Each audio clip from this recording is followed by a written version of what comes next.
How's it going, everybody? Welcome to the channel. This is Big Day Dave, and this is post-episode 11 live stream. How is everybody doing tonight? Hope you're having a fantastic day so far. Just realized I left that pause. How is everybody doing tonight? Holy smokes, we had a bunch of people on the chat before I even started.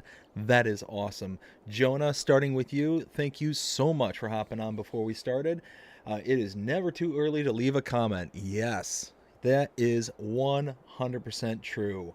We've got Ken also joining the fun early, saying, hey guys, what up today?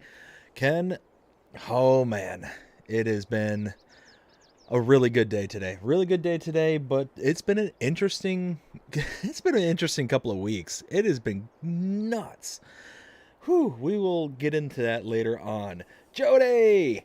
How's it going, bud? Hope you're having a fantastic day so far. Says, hi, let's do some farming, buddy. Yes, absolutely. Let's do some farming. We've got tons of stuff going on here today. We've got tons of stuff going on here at the farm. I've got a few contracts in the background. We've got some work that needs to be done. Let's see. Ken also says, hey to Will and to Jody. Will says, hey, Ken, what up? Will, how you doing? Oh, and no, I skipped Will's, yo, what up, everybody? I'm just going to skip all around everywhere tonight. Will then says, hey, Ken, what up? Ken says, can play FS22 again. Oh, really? Ken, that's awesome. Were you able to get a new system, or? Let's see. Will says, nice, man. Ken says, what up, BDD? Oh, man. Ken, doing fantastic, bud. Hope you're having a fantastic night so far. Will says, what up, BDD? What up, Will? Hope you're having a good one as well. Will says, what is everyone up to? I'm playing some FS22 right now. Spreading slurry. Nice. Ken says, yep, BD. Oh, awesome, bud. Glad to hear it. Glad to hear it. That's awesome. Let's see. So we're going to wait maybe like 1 or 2 more minutes before we get rocking and rolling here tonight. We've got a lot of stuff. Like I said, we got a lot of stuff to do tonight. I have a few things I want to talk about tonight. One thing in particular I kind of want to vent about, but nothing too serious at the end of the day. Just some minor annoyances. Let's see. Ken says S-Series. Nice. Went with the Xbox. Nice, nice. What do you think of the new one? Because you had the Xbox One, if I remember correctly, and then you upgraded to the S. Am I mistaken in that? Will says, did you get my last screenshots? I did, and I have them all queued up for later on in the stream. So we're gonna get to those. And Will makes a good point. If you want me to share screenshots of your farm or anything like that, go ahead and send them to my social medias. You can see those down in the bottom left-hand corner next to the map there. Go ahead and send them to me, and in between live streams, I will go ahead and gather them all up, and we can share our farm builds together. Will says, what do you think about the new DLC? I mean, based on the video I saw, it didn't seem... It seems like it could be interesting, something that could be nice, kind of an expansion on the productions and all that stuff, more animated productions and stuff. So we'll kind of see. It's one of those that it could be cool, it could be kind of meh.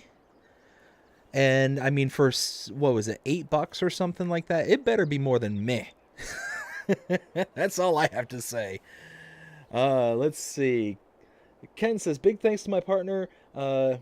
Got for us Monday, just gone. Oh, man. That's awesome. Good on you, bud. Good on you. Oh, and I just smacked the controller. Jody says, a little tornado went past my house. Oh, man. Well, hopefully everything's all right there, bud. I know when I was up in your neck of the woods there, when I lived there back in like I was there from 2010 to 2012. A big tornado ended up ripping through just south of Atlanta, in between Atlanta and I think it's Forsyth. And to this day, you can still see all the damage in the trees, like where all the trees and undergrowth are just completely gone. Like you'd just be driving down I-75 and all of a sudden just it kind of opens up in the middle of nowhere. You just see tree, like dozens of trees, and all of a sudden wide open. And I was there for that. I was there in Atlanta for that tornado to pass on through. It was nuts. Absolutely nuts. Let's see. Will says, "Oh, I agree, man. Awesome." Ken says, "Had an Xbox One, got an S. So yeah, big upgrade. That's awesome, Ken. What do you think of it so far?" Jody says, "There's tree down everywhere. How's your day going?" It is going fantastic, Jody. How is yours? Hope you're having doing all right there. Will says that barbecue and coffee came in today. I'll be sending it out next week. Oh, dude, that's awesome, Will. I appreciate it. Yeah, I'll flash the PO box on the screen later on, and we'll be able to send it right to there. Let's see. Jody says banana frustrated with the game. How do you try to get my map going? Oh yeah, no, because you were starting that French map there. Yeah, that's the thing. Is it just really depends on how you wanna attack it. Uh, it's one of those that French map. I mean, it's an intense map. It is a gorgeous, gorgeous map. But because of that, though, it leaves you with so many different directions that you can kind of go in. Oh, it's awesome. But here, while I'm talking, let's go ahead and get to work too, because we've got tons of stuff we got to do here tonight. Ooh, No, I didn't want that. I lied. Boop. I don't want that. I want the forks, and I want the seed treatment. And I'm going to have to go up and get more seed treatment, because holy smokes, we have hundreds of thousands of liters to make into seeds. Nope, over there. So yeah, it has been a interesting week. I'll tell you what. So for those who were in on the last live stream, knew it was kind of a heavy live stream. It was pretty hard for me to come back and whatnot, because we had just put down my dog and all that stuff, and it was really rough, and now we're kind of a week removed and all that stuff. But but yeah, it was a heavy stream and all that stuff. It was just a heavy week. It was one of those kind of roller coaster weeks, like I was explaining last live stream. Well, in between then and now, had some more incidences with one of my other dogs. Now the dog is fine, nothing to be concerned about, but my wife and I were getting ready for our second child to be here. Should be arriving towards the end of May, and we're now at the point of the pregnancy where we're going to the doctor every 2 weeks, and doing all that fun stuff, and the baby is doing fantastic. She is just rocking and rolling in there.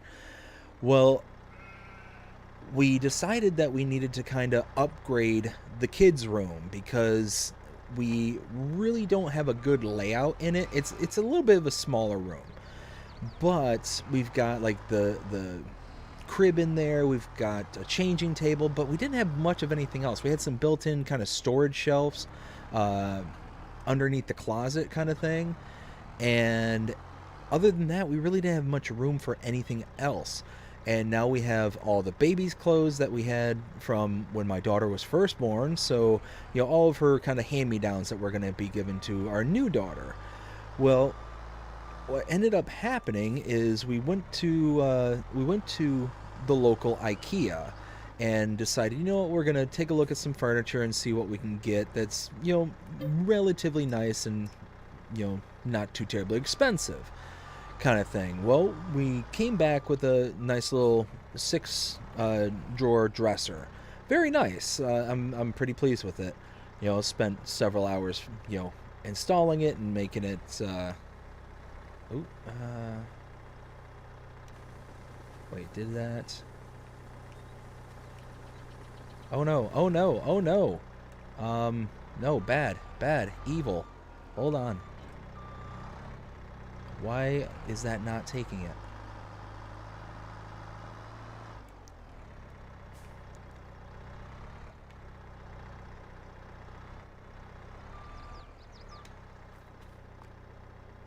Okay, took it that time. Okay, just wasn't close enough. So anyways, we gotten the dresser back from IKEA, and as we are I'm carrying everything in. It came in 3 flat pack boxes. As any IKEA furniture, anybody who's been to IKEA and has, experienced their, flat pack system and all that stuff, will know that it all comes, the bigger pieces will come in multiple boxes and just kind of, go from there. I'm carrying everything in, and by the time I get everything in the door, I'm exhausted and had a kind of a rough night of sleep the night before. So I don't know what happened to me. I'm normally extremely good about this. I get a little bit peeved when other people come over and do this, but I accidentally left the front gate open. And then as soon as I got done getting all the furniture in, I ended up letting the dogs out. 'Cause we've been gone for a couple hours. It was time for them to be let out, kind of thing. Well, of course, I let them out, and they both the dogs that we have go running right out the front gate, and they start taking off. I slip on my shoes because I keep my flip-flops outside, Florida, so everybody here wears flip-flops. And as I'm sitting there and I'm booking after them, I corner them in the neighbor's yard. Now, I will say I shouldn't have just gone onto the property, but I didn't want to, lose track of the dogs. And my wife came outside after me and brought our daughter with her. It was just one of those, it was just all in the kind of heat of the moment kind of thing. Well, what I didn't realize at the time is that my one dog ended up bolting to the neighbor's yard, and the neighbor has side skirting all along the side of their house. Well, something happened to their skirting to where a few days prior it got blown out, and there was a crawl space underneath their house, and the dog went running right under that crawl space, right under there. And I'm just sitting there like, oh crud, what do I do now? Well, my wife, she ends up cornering the one dog. She's got my daughter in the one hand, she's got the dog by the collar in the other. I go and grab him. I say, keep an eye out for the other dog on this side, and this is the bigger dog, so we got a hold of the little dog. He was the one I was a bit nervous about. But we got a hold of the little dog, and now we're chasing after the big dog. And she's the one that ran underneath the house. Well, I'm sitting there, calling to her. I say to my wife, hey, look out on this side, kind of block it off, prevent her from going to, get out of there, kind of thing. Oops. There we go. And I went around to the other side to see if there was any other potential areas where she could escape, kind of thing. I see that the entire skirting on that side of the house is gone, just absolutely blown over and blown out. Well, I'm sitting there just kind of scrambling around the yard and all that stuff. Well, all of a sudden, the dog comes, kind of trotting out. It's like, okay, I'm done now. And, was walking right up to my wife and, just kind of is done at that point. So I got the one dog, the little dog in my arms. I got the big dog by the collar, and I'm taking him back across the road. And all of a sudden, the neighbor comes out of the front of his house and doesn't even take 2 steps off the porch, looks at me and says, hey, did your dog blow out my siding? And I'm like, no. And I'm huffing and puffing because I ran after them, top speed across the street, down the road a little ways. It's just one of those, I'm like, no, kind of thing. And all of a sudden he's like, he goes the steps off his porch. Now, mind you, there's no way that he could see anything from where he was standing on his porch. Well, then he steps off of the front porch and comes down onto the yard, and he starts hollering and says, your dog blew out my siding. Like, no, the siding was down before we even got here. And he is not happy at this point. So needless to say, when everything was all said and done, he starts getting all belligerent and, yelling at me and stuff. And I'm trying to take the dogs back across the street at this point.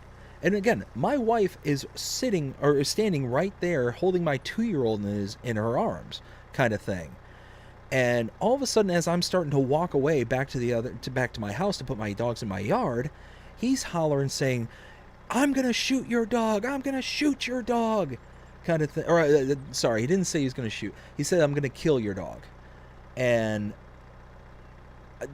Anybody who knows me knows that if you lay a threat against me, my family, or my animals, it's game on. It's game on at that point. And I was rip snorting mad. I was furious. Now, I've still got 2 dogs in my hands. So I'm start yelling back. At this point, I'm just done. After the week I had last week, I am just absolutely done. So I'm yelling, unfortunately profanities and stuff back at him, and all this back and forth kind of, blah blah blah. And it's, oh, I'm gonna call the cops, I'm gonna call the, no, come on, there we go. And finally it boiled down to me yelling back, you go ahead and call the cops, kind of thing. And here's the thing, is I'm 100% willing to believe that he legitimately thought that my dog did something to his house. But I went to one of our neighbors, the one who lives closest next to me and lives across the street from them. And I went and talked to him. It's like, hey, do you happen to know just how long that siding's been down on their property? And he's like, yeah, it's been down, for at least 2 or 3 days ever since the windstorm that came through. I'm like, oh yeah, I remember the windstorm, kind of thing. So it was just one of those where at this point it just seemed kind of suspect to me, seemed kind of fishy, like almost like somebody's kind of, maybe get something for free almost. I don't know. And certainly I'm not rich or nothing. It's one of those that you're not going to get much blood from a turnip kind of thing. So one of those where I was, and of course, after that all happened and things started to calm down over back here, my wife is just beyond upset at this point. She's devastated because we just had to go through putting down our dog, and then having somebody yell saying how they're gonna hurt our other dogs. I was not happy. She was just absolutely devastated at that point because of everything that we experienced the week before. It was just nuts. It was absolutely nuts at the end of the day. So eventually, about 2.5 hours after the incident had gone by, I got a knock on my front door, and it was the police. I expected them to show up after everything was all said and done. And they end up actually before we get into all that, let's see, how's this looking? Oh yeah, we're at 30,000 liters already. Nice. So before all this stuff gets down, and the reason I personally knew that the siding was up and everything was all fine from my end, that I know my dog didn't damage their house in any ways, is 2 things. Number 1, the siding was blown out. If my dog ran into the siding, it would have been blown in and most likely destroyed. She's a pretty good sized hound dog. She's probably about, I don't know, 60-ish pounds maybe, hound dog. Pretty decent sized dog kind of thing. Well, she the other way I know that she didn't do anything is because I have cameras all on my property. I've got cameras in the front, in the back, in the sides. Like every square inch of my home is covered with cameras, and thankfully this is the case. But also where I have cameras, as I told on this channel numerous times, is in my cars. Each one of my cars has cameras in them, and thankfully that they did. Well, we just recently upgraded to a new camera, one with front and rear cameras. And what ended up happening is, as I'm pulling in the driveway, because like I said, we had gone to IKEA that morning and we were there for several hours. Well, as I'm pulling into the driveway, turns out I've got pictures on the rear camera showing, hey, the siding is indeed down when we pulled in, about 30 to 40 minutes prior to all this stuff taking place. And because I have cameras of, the front and all this stuff, it saw me running, I saw the dogs running out and then me chasing the dogs after them, and everything's timestamped. So it's one of those, it's irrefutable at this point. So I know that my dog didn't damage it. And the cop comes over. He's like, hey, I came over, heard you had a altercation with your neighbor, kind of thing. And the cop was so nice, was such a super nice guy.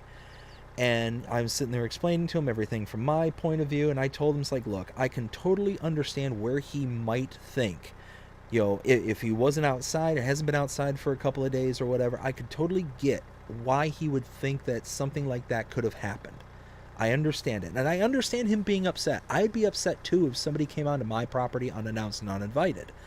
I would be more understanding than what I feel he was, because you're chasing your dogs. I'm a dog owner too, and they have dogs too.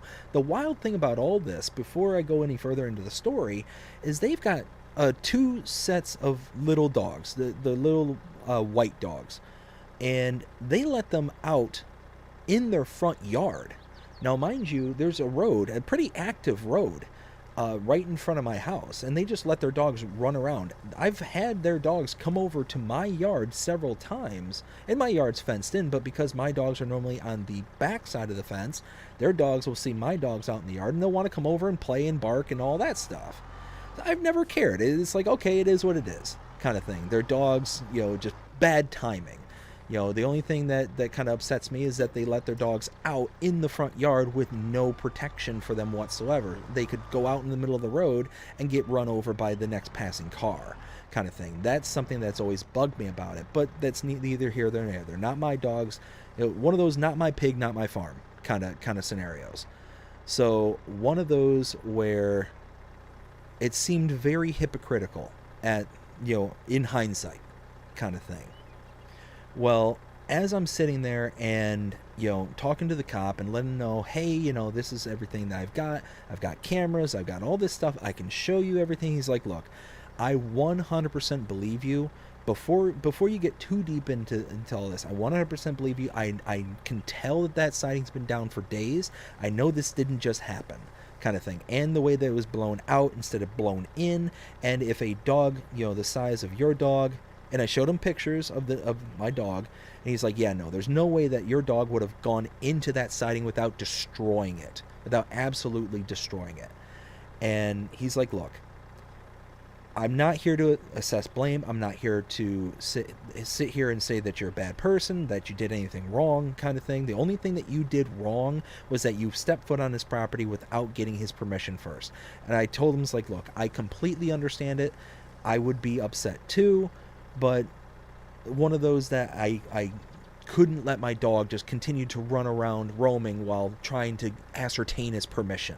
And we were in the front yard, and it was very obvious what we were doing. So I'm not saying that as an excuse. I'm saying that as a point of fact, kind of thing. So he's like, look, all he wants is to be made whole. And it's like, look, I understand why he would want me to, or want to be made whole. I get it. But I'm not the person to make him whole. The wind is what is supposed to make him whole. And he's like, look, I get it. But it's one of those where, do you want bad blood between you and your neighbor? You have to live here, kind of thing. So when it all was said and done, it was all, oh, wait a minute. Okay, I should have enough. Can I see how much I have in here? Ooh. That's going to be...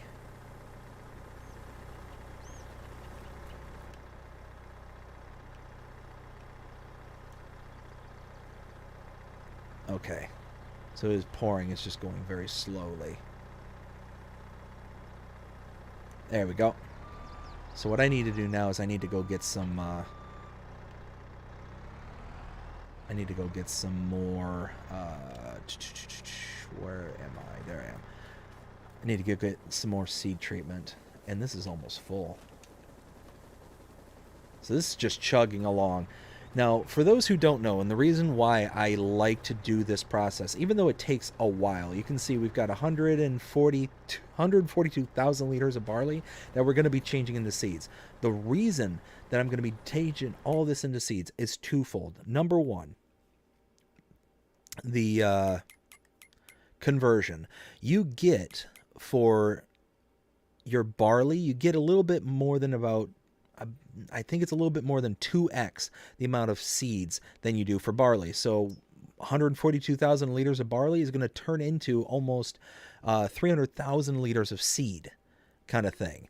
And what's really nice is you can see the prices right now for barley, $516 per 1,000 liters, and the maximum is $615. Now, I've explained this several times, but we go down to seeds. Check that out. $1,435 to Sedalia for seeds. That's insane. That price right there is like, what is that, 2-3x compared to the barley? And if we were to wait until the very high point, we could get up to almost $1,900. That is a huge, huge difference. Almost 4 times the price of what we would see for barley. So not only are we getting a bonus for the output, but we're also getting a bonus for the amount of money that we're getting. So yeah, this is almost full at 50,000 liters. You know what? No, let's do this. Did I turn that off? Yes, I did. So anyways, going back to the store. Actually, you know what? Let me catch up with the chat real quick and see what everyone's saying so far, because I have been flapping my gums for a little while now. Let's see. Ken says, now all set to FS25 when it releases. Yeah, right? Cannot wait. Ah, Jody says, good, awesome. Will says, I have my next farm build in my head for after the update, which will add baby animals. Oh man, cannot wait. One of those, I don't know whether or not I'm going to upgrade or not. It's so hard at this point. We put in so much effort. We're 11 episodes in. I'm just, I don't know. Let's see. Jody says, try to get some good ideas, put them together, and see what happens. Yes, absolutely. Will then says, my next build will be better than this one. Dude, I don't know how. I have no idea how you're going to pull that one off. Good luck to you. Ken says, had to put in my Microsoft account, and bam, got all my games back. Oh, that is the one nice thing about going from one console to the next, going from the Xbox One to the Xbox S or X, is that you get that really like seamless kind of compatibility from one to the next. That is really, really sharp. I don't know if PlayStation does that by chance, but yeah, that is definitely a feature that I really come to enjoy. Let's see. Let's go ahead, and while I continue to read, I can at least get out there with the worker. We'll just put everything on a pallet. I'll just stack everything up as best as I can, and we'll carry out like so. Alright, so go something like this, and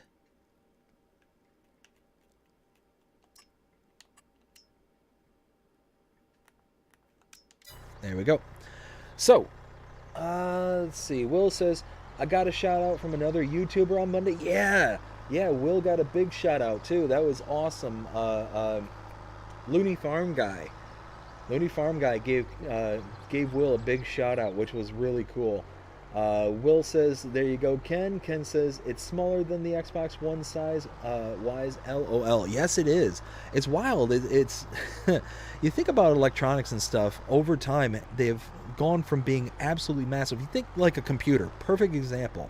They used to take up the size of a small room, kind of thing. They used to be absolutely massive. Now you can fit a computer in your pocket, kind of thing. It is amazing.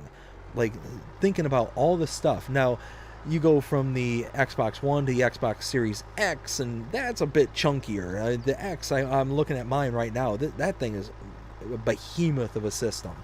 But yeah, no, it's amazing still. The amount of computer power that you get for that smaller package is Jody says, what's your next top map after Alma? Oh, Jody, that's really tough, bud. Like I said, I'm a huge fan of Zero Ito, and the one they just put out here recently, excuse me, a little hiccup there. Evergreen Valley, that one I really like. and that's definitely up there. I love all the stuff that Zero Ito has added to a lot of their maps.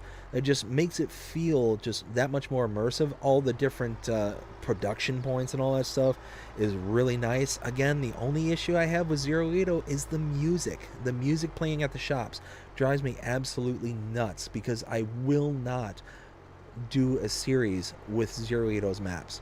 Now, maybe one of their older maps where that's not an issue, where the music isn't playing in it, that I would do. What do you mean it's blocked? That was weird. Okay.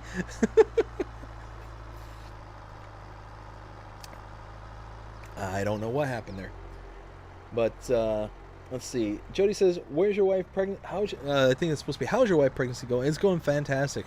We're now to the point where we're having to go to see the OB every 2 weeks now. Yeah, and baby's doing fantastic. So yeah, we're expected at the end of May to have the little one here. So we will, that actually reminds me. So when the end of May comes and when the new little one arrives, we'll be taking a break from the channel for a little while. I'm not certain as to how long, but we'll be just kind of sitting back, relaxing, and as much as possible with a with a new one, with a newborn in the house. But we'll be just kind of soaking in the family life and getting used to life with now 2 kids as opposed to the 1. So that is going to happen, and we'll be doing as much as I possibly can. I probably won't be doing as many of the live streams and stuff like that, but we'll be coming back, kind of thing. It's just going to be a matter of time. There we go. 4 packs. Ooh, and of course it put it all in between everything. Here, like that. Something like that, maybe.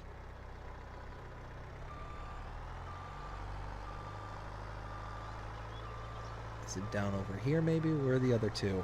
Oh, of course they're right in between everything. Okay, well.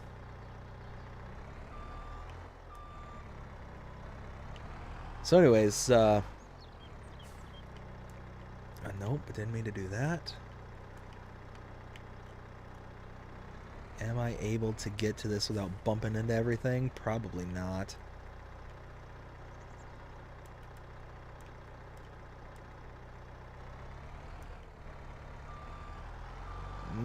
Kinda, sorta.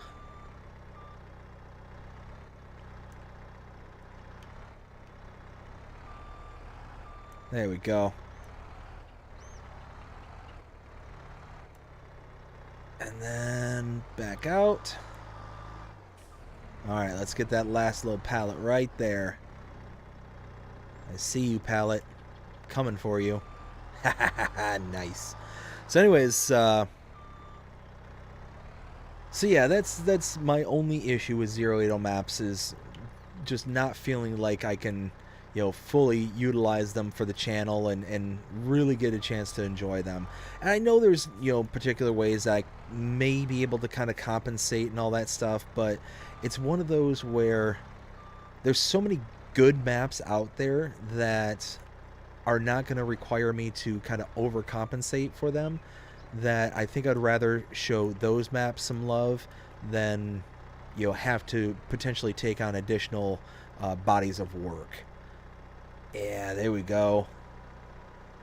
Kick that back like that, and now we're talking. Let's see. We'll fire up the worker again, and hopefully they'll actually make it to the farm instead of what they did there. Now let's go here. Something like... There we go. Alright, so Will says the S is so much better than the Xbox One. Yes, yeah, by far. Ken says, I like the graphics on the S series. I just wish that it had a disk drive, but beggars can't be choosers. And that's it. That's it exactly. It's one of those that I'm right there with you. I miss the disk drive. I would miss it. I have the X, so I don't miss it personally. I would miss it. I cannot stand the thought of having pure digital downloads kind of thing to be the only source and not having that physical copy of a game. Now, that being said, I've been buying more and more digital things because that just seems to be the way that the world is going. They don't want to make physical products anymore. They want to make everything kind of, you know, ethereal, I guess is probably the way to put it. Let's see. Will says the graphics are really good on the S. It is what it is, Ken. LOL. Oops. Let's keep on. Where was I? It just kind of jumped around on me, the whole chat window. Much sharper. BDD, let me add him. Oh wait, just wait. We're getting to the climax of that story. Ken says, Will T, how many games do you have on yours? Jonah, I am here. Jonah, how you doing, bud? Hope you're having a fantastic night so far. So saw that you hopped on earlier to leave a comment. I appreciate it. Jody says, that's a crazy neighbor. Oh, just wait. Just wait. We're getting to the end of this story. Custom, hey, how's it going? I'll be right back. Hope you're having a fantastic night so far, Custom. Will then says, Ken, I have 5 games. Jody says, wood chips are good at making money. Yes, they are. And they're easy, too, especially if you're using, like, the one stump grinder. What's it called? The Devourer. Yeah, that one works really good. Will says, I feel you, BD. It would be very difficult to give up your save, but it's really, I really want the baby animals. Yes, 100%. Those baby animals are really nice. Let's see. Will also says, I will be building it live on my stream. Oh, dude, I can't wait to see it. Cannot wait. Jody says, trying to get good at building farms. Yeah, man, I mean, it just takes time. You know, I totally subscribe to what Will was saying. About, you know, just take your time and you know, don't be in a hurry, and save often. Save every time you before you do any changes. That's the best piece of advice I can give to anybody when building their farms is, hey, it might not turn out the way that you like it or the way that you have it visualized in your head, or actually it will, if you don't mind me using you as an example. On your farm there was a part of the road that deformed when you place down a building, and now the road can't be, like, the terrain can't match where the road is at. So it's one of those where, you know, save before you start start any changes, because, you know, you can basically back out if you save beforehand, kind of thing, which is nice. I mean, it's one of those. It's kind of a nice little workaround. All right, now I'll drop this all right here.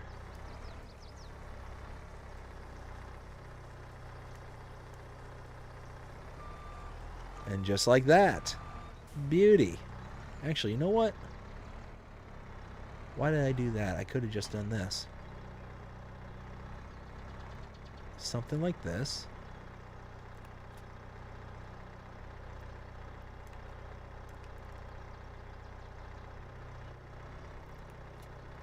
Nope, that's not what I meant. There. Now it's all attached, per se. And swing. All right. So let's see.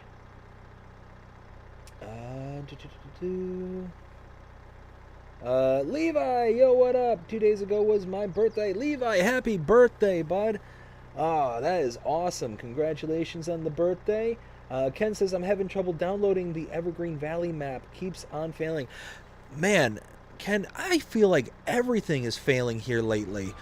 Let me know if you are having any other difficulties with downloading anything from the map. Anything of size especially. Like maps and stuff. I have been having so much difficulty. I think it's over the past like 3 days. I went to download that new map that came out today, and as I'm sitting there trying to download it, it just took forever because it kept going through downloading, getting to 100%, failing. Not failing per se, but it would like go from 100 back to 0, 100 back to 0, 100 back to 0, and then eventually it would just say failed. So you'd have to re-download it and re-download it. And it's one of those that I'm not going to give up on it because I've got to do the tour. I've got to, do stuff for the channel. So I'm not just going to sit back and give up. And yeah, it just seems like everything here lately has just been an absolute struggle on the Mod Hub, and it's driving me nuts here lately trying to get content, to be able to download onto my system and whatnot. So let me know if you're having that issue too, because it is just an absolute nightmare here lately. There we go. Oh, and it looks like it is. It's full. So now we're going to jet over.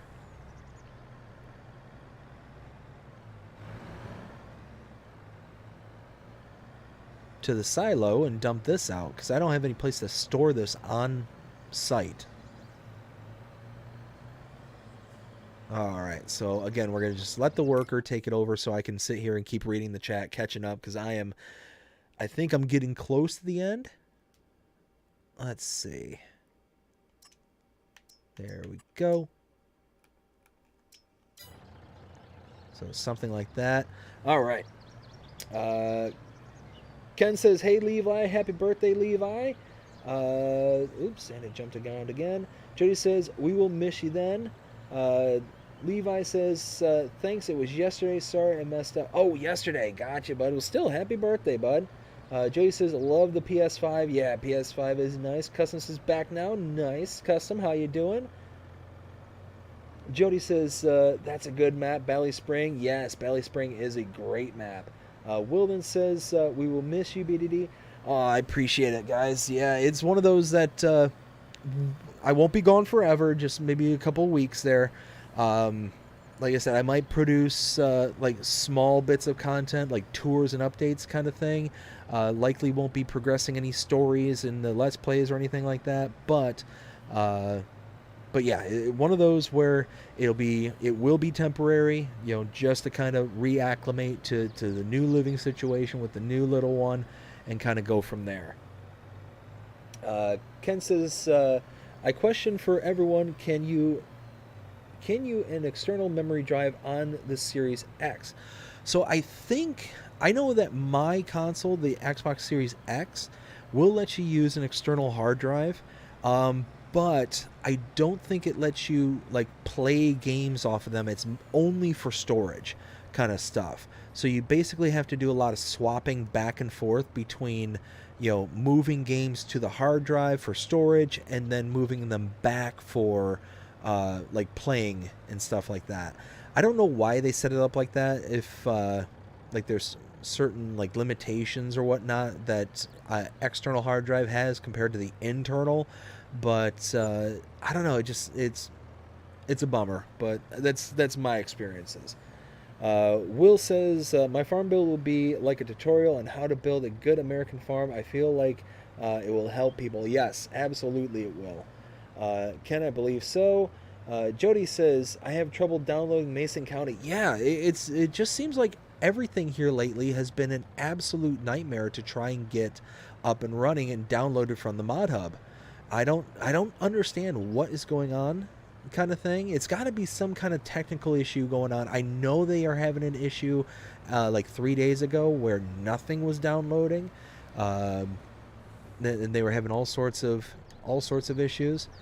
But I mean, it seemed like everything was working for the most part.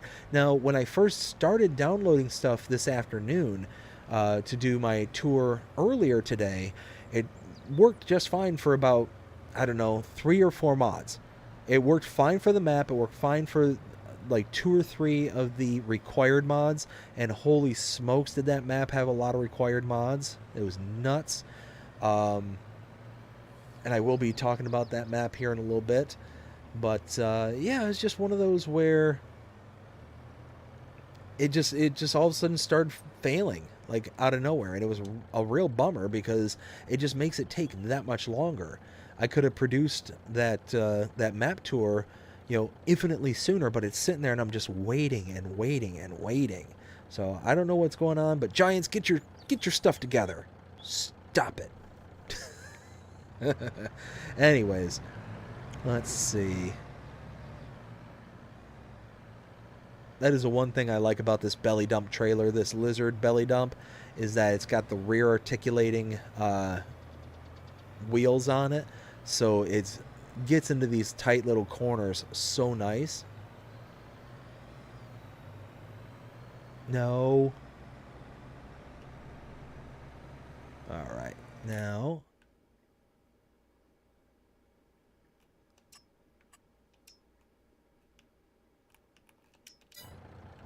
There we go. Let that chug away.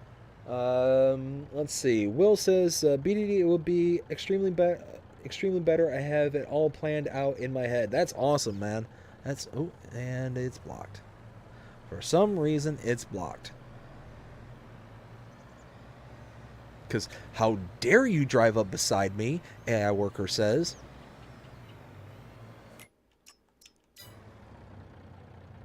I can't have anybody around me when I'm driving. That would just be nuts. Let's see. Will says, I will stream for you, BDD. LOL. That's awesome, bud. I'll take it. Custom says, I don't know if I said this, but congratulations on 1.5K. That's right. Custom, thank you. I appreciate that. That's right. We are now up to 1,500 subscribers here to the channel. That is absolutely amazing. I cannot believe it. I can't believe it. We've been working hard for a little over a year and a half now. Year and a few months. And yeah, I mean, it's been, a lot of late nights, a lot of early mornings kind of thing, but I'm just absolutely loving it. So, Custom, thank you, and thank everybody who is a subscriber, who's watching me tonight, hanging out. Absolutely love it. Absolutely love it. Jody says, when I downloaded Mason County, got to 50% and won't go on. Really? So Jody, if you downloaded the map, are you like loading into the map and it's just not letting you on? If that's the case, it's just like you're trying to get onto the map kind of thing. Deactivate your mods. See if you can get onto the map with no mods, and if that's the case, then you've got some kind of mod conflict with Mason County. So then you'll have to go through like one mod at a time, or what I do is I look at one row at a time. I'll activate all the mods up into that row and then try and load into it, and when it finally fails, that's when I know that's the row of mods that needs to be addressed, and then I'll go one at a time to figure out which mod it is exactly that is the culprit. But yeah, it sounds like you potentially have a mod conflict if I'm understanding your comment correctly. Oh no! Oh no! Okay, that worked out. Hey. All right, so let's see. Where was I? Ken says, glad to know that it's not just me, it happens too. Yeah, no, it's been happening a lot here lately. The downloads have been ridiculous. Ken says, I downloaded all the mods for Evergreen, just failed the map. Yeah, see, that's it. That's exactly. And it seems like the bigger the download size, the more readily it is to fail and not install properly. I don't know what's going on. Giants, get your stuff together. Figure it out. Will says, I haven't had any problems with downloading mods. Oh, see, Will, you're one of the lucky ones then, bud. Yeah, I don't know what's going on. I mean, I can show you. I can hop onto the mod screen, while streaming here and show you exactly what I'm talking about. It's an absolute nightmare to try and install stuff right now. All right, and it looks like I'm all caught up with the chat. Oh, wait. Nope. Let's see. Will also said, just took a couple more screenshots. Nice, bud, nice. Yeah, I've got the ones that you sent me earlier. I'll hold those ones in my pocket for the next stream that we do.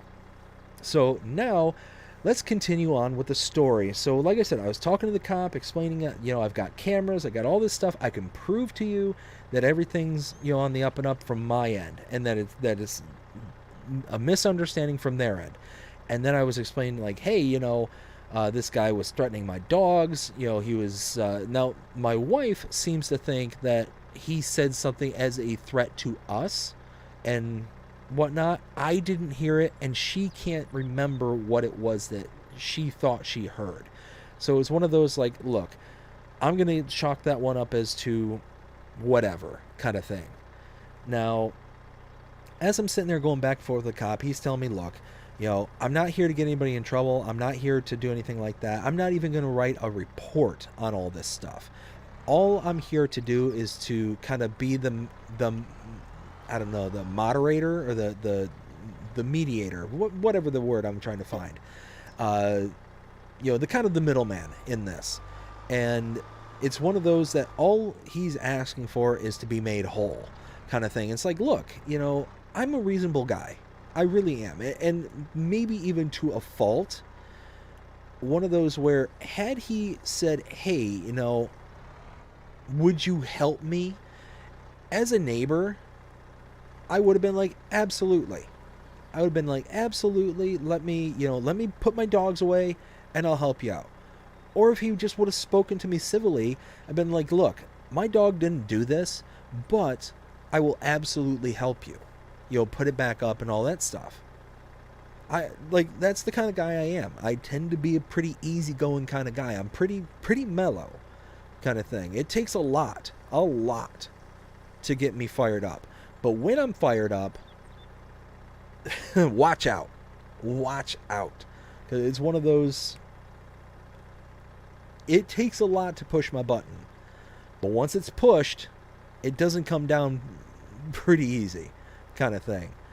So that's what happened, out there. And that's the whole reason why I started, cursing and yelling and doing all this stuff, out in the yard. And I don't like that I acted like that. I don't like that my daughter was out there to hear daddy do that. Now, thankfully, she's 2 and she's not going to remember any of this nonsense kind of thing. But again, one of those that the moment you threaten my dog, I'm not happy. I'm not happy at all. And then throw in the extra dynamic, which he didn't know this. He didn't know this, doesn't know this, that we had to deal with the dog last week. Deal with him and putting him down and all that stuff. It was one of those, he didn't know, he couldn't have known, so it is what it is. Just chalk it up to poor timing kind of thing. So the cop's like, look, would you be willing, because you've been so cool, this is him talking, because you've been so cool and whatnot, would you be willing to go over there and just put the siding back up? And it's, you've been so cool and calm and collected about all this stuff that I would be willing to come over there and help you kind of thing. And he sure did. And I told him, it's like, look, I'm totally willing to go over there and help out kind of thing. Had he asked, like I said, I would have absolutely been willing to help out. But I'm certainly not going to help somebody who threatens me or threatens my dog. And he flat out told me, and again, for those who don't remember or don't know, I live in Florida. We have some pretty loose laws down here in Florida. Now, personally, I like that. Personally, I like that. I'd prefer not to have too much, I don't want to say, how do I want to put it? I prefer that my government to have a kind of hands-off approach when it comes to things. When it comes to certain things. Other things, anyways, not to get to deep dive into politics or anything like that. But anyways, when it comes to, like, in this state you have things like stand your ground, castle doctrines, and all this stuff. Basically, for those who don't know what it all boils down to, the stand your ground basically means that you are not obligated to retreat when you are put into a threatening situation. You are allowed to defend yourself in a situation where you need to defend yourself. kind of thing. You are allowed to do so. And Florida is one of those states. Now, the opposite end of that spectrum is the duty to retreat, meaning that you are obligated to run away at every single point in turn before you can use force as like a last option kind of thing. So you're like, if you're in a home and somebody's breaking into your home and they're trying to get to you personally kind of thing, you have the duty to then try and escape the home before they get to you kind of thing. Like, you don't have the right to to defend your home, defend your property, and defend yourself beforehand. So anyways, long story short, the cops said that you can't just hurt an animal just because they're on your property. That's not the way it works. If they're trying to attack you, if they're posing a actual threat to your life and kind of thing, then you can dispose of the animal. But you just threatening the animal is one of those that's not something you can do, kind of thing. And he explained that he said that and all that stuff, and it's like, look, my dog wasn't being aggressive. By the time he came outside, the dog was in my hands and just standing there. And when I tell you that she is the biggest sweetheart and pushover of a dog, I'm pretty sure that if somebody were to try to break into my house right now, that she'd probably would sooner lick them to death before actually hurting them, kind of thing. That's just the kind of temperament that she has, and she's just an absolute sweetheart. I don't think I've ever actually seen her be aggressive per se, with the exception of when the older dog, the one we just put down, got aggressive with her first. And she's about the same size, maybe is slightly bigger than he was. So it was one of those that when that happened, it would happen every once in a while. Every once in a blue moon, the big guy, he would kind of try to assert himself onto her, and they would start tussling with each other, and I had to go in there and break it up, kind of thing. And they always say, don't get in between two dogs and whatnot. It's just, I know the dogs well enough that even if they would have gotten a hold of me, it's one of those that would have been my fault. I wouldn't have been mad, kind of thing. Anyways, so the cop's like, look, would you be willing to help him? It's like, look, I don't feel I'm responsible to help him, and quite frankly, it's one of those that he threatened my dog and potentially even threatened us, kind of thing. So I don't feel it is my responsibility or anything that I should have to do. And he's like, look, you're not obligated to do this. You can tell me no, and then I go tell him that you said no, and then it's pretty much done from there. Because again, I don't feel that you, like, the only thing that I could potentially even do for you, is cite you for trespassing, potentially, kind of thing. And I'm like, look, I obviously don't want you to cite me for trespassing and anything like that. And it's one of those where at the end of the day, I've got to live next to this guy. I've got to live next to him, and I don't want there to be, oh darn it, and I don't want there to be any kind of animosity or anything like that. So I told him, it's like, look, even though I don't feel that this is my responsibility, it's not something that I feel that I should be made to do. It's one of those, I'm willing to help him out because I live here and I have to coexist with him, kind of thing. Now, hopefully, if things go our way, we're not going to be here, too terribly much longer, because we are wanting to move. We are wanting to get out of this area and all that stuff. But while we're here, I want to have as good of a relationship with my neighbors as possible, kind of thing. It's one of those that I don't want to have to be a thorn in anybody's side, kind of thing. So at the end of the day, I went over there and, I was telling the cop, hey, that's absolutely fine. And the cop offered to help and all that stuff. He said, 2 hands will, get this done real quick and all that stuff.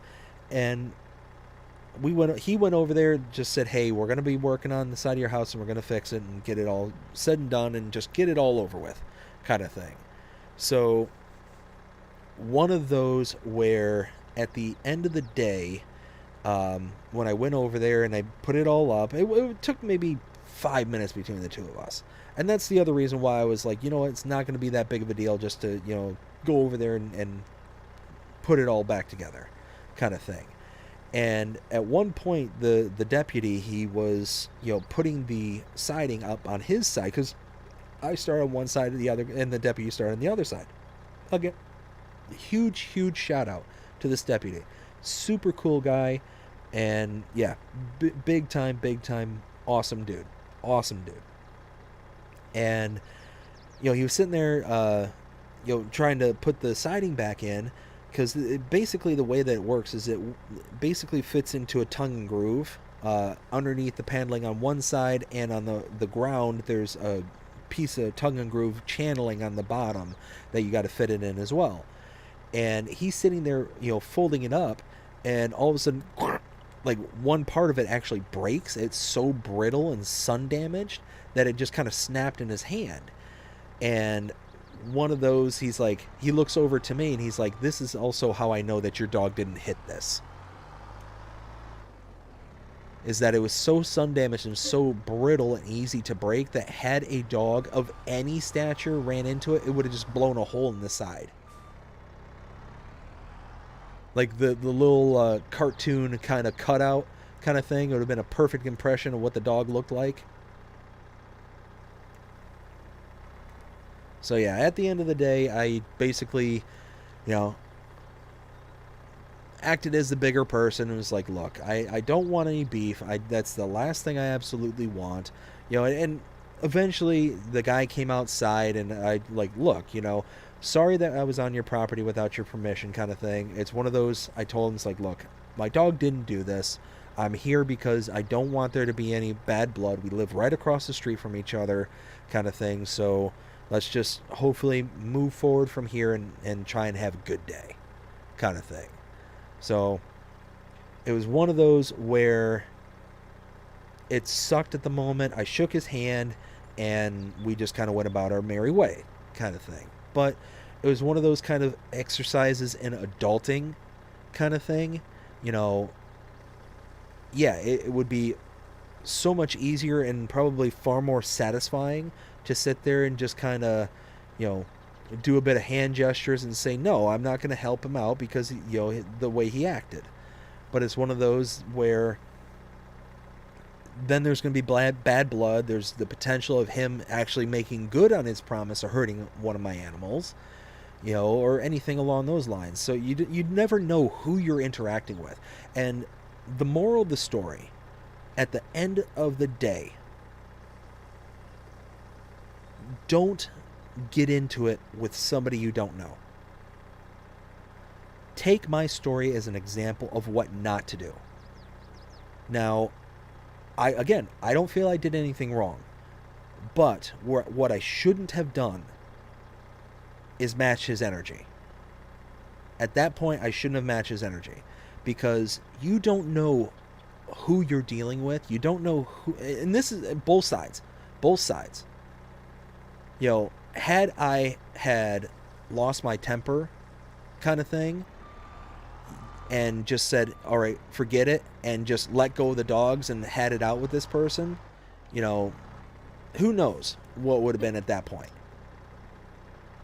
Now, after my wife came inside and told me, hey, I think he actually made threats not only against the dog but against us as well, was I angry? Absolutely I was angry. But thankfully I didn't hear that. You know, thankfully I didn't hear it at the time. So it was one of those where, again, once time had passed and things had calmed down kind of thing, it was one of those where, you know, cooler heads I think prevailed at that point. So at the end of the day, one of those, you know, do as I say, not as I do in this scenario. Don't mess with people you don't know, because you don't know what they're going through, you don't know what they're capable of, and you don't know what is going to push them over the edge kind of thing, to where it might, where you think it might just be this kind of simple little, you know, back and forth barking at each other kind of thing. But I don't know, the guy could have ran inside and grabbed something. He could have, you know, had something on him. Who knows? You know, I don't know that, and I had my wife and kid right there. And I had my hands full with 2 dogs in my arms, kind of thing. So at the end of the day, try and keep a cool head. Try and not, don't do what I did, kind of thing, and match energies. And that goes in just every scenario. You don't know who's on the other end of that altercation, kind of thing. And the way things are going in the world nowadays is that people have so much on their plates at the moment, fighting inflation, fighting, all sorts of things that are going on in the world, and not just in the world, but in their personal lives. There's plenty of things that can be going on in somebody's life to where your interaction with them could send them right over the deep end, kind of thing. And then they lash out, and then you have to do something and defend yourself. And now again, this being a state where defense is a thing, you are allowed to defend yourself.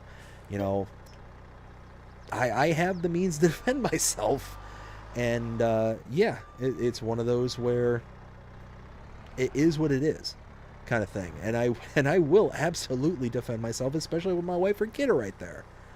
I should say wife and kids, because she's walking around multi-months pregnant now. So, and that was something else that the cop said. Is like, look, I can understand you being upset and you matching energy with this guy, saying like, look, he had no right to say what he said about your dog. And like I said, my wife, I told him, it's like, my wife thinks that he said something that was actually directed at us, a threat directed at us, but I'm not going to sit here and say that with confidence. It's one of those that I'm just kind of saying it just to say it, kind of thing, and it is what it is. So yeah, at the end of the day, let cooler heads prevail. Don't let your pride, be the hubris that unravels you, kind of thing. Because like I said, you don't know who you're dealing with. You don't know. You might deal with somebody who's, having a really, really bad day, kind of thing. And your one interaction, although you might be right, you might be 100% in the right, it's not worth the escalation. It's not worth it at the end of the day. Let's see. Where was I in the chat? Because we've got so much going on here today. Jody said, nope.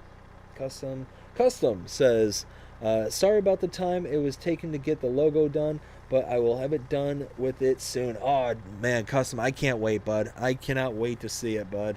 Really, really can't. I'm looking forward to it so much. Will says, to be fair, I have 1 gigabyte per second for internet. See, yeah, same here.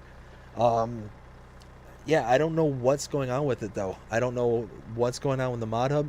Now, it might be that you are potentially closer to one of their servers, kind of thing. So, might be a smoother transmission.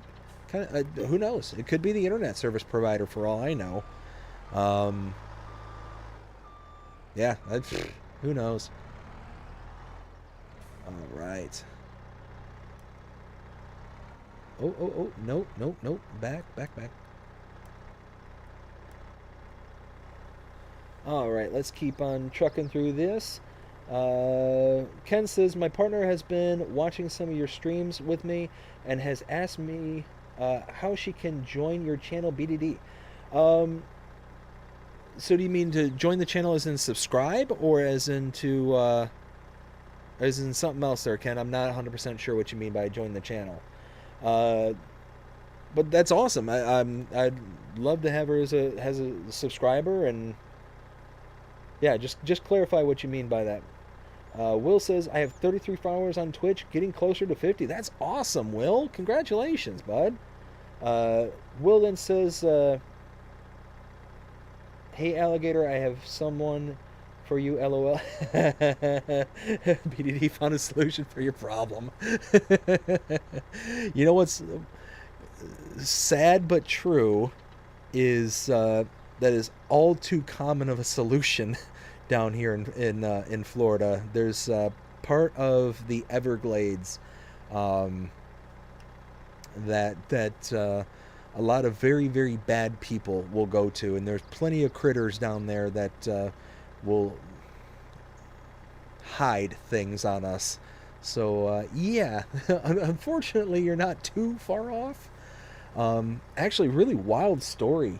Um, Anybody who's visiting Florida who's not native to this area, really anywhere in the South where alligators are a thing, be very, very, very careful, especially if you're vacationing here. You're not paying, like, you don't tend to think about these kind of things, especially when you're on vacation. But little PSA from Big Daddy Dave to anybody who's coming down to the south of America or Florida in particular: never walk by lakes. Do not walk by them, because you never know what's staring at you. You might not be paying close enough attention. And especially, do not go by lakes where you have small animals there with you. Like if you're walking a dog or something like that. There was a story here recently of a little old lady. She was probably, I think they said she was in her 70s or her 80s. She was walking a dog by the pond. And the gators absolutely love, looking for small little critters and trying to have a go at them.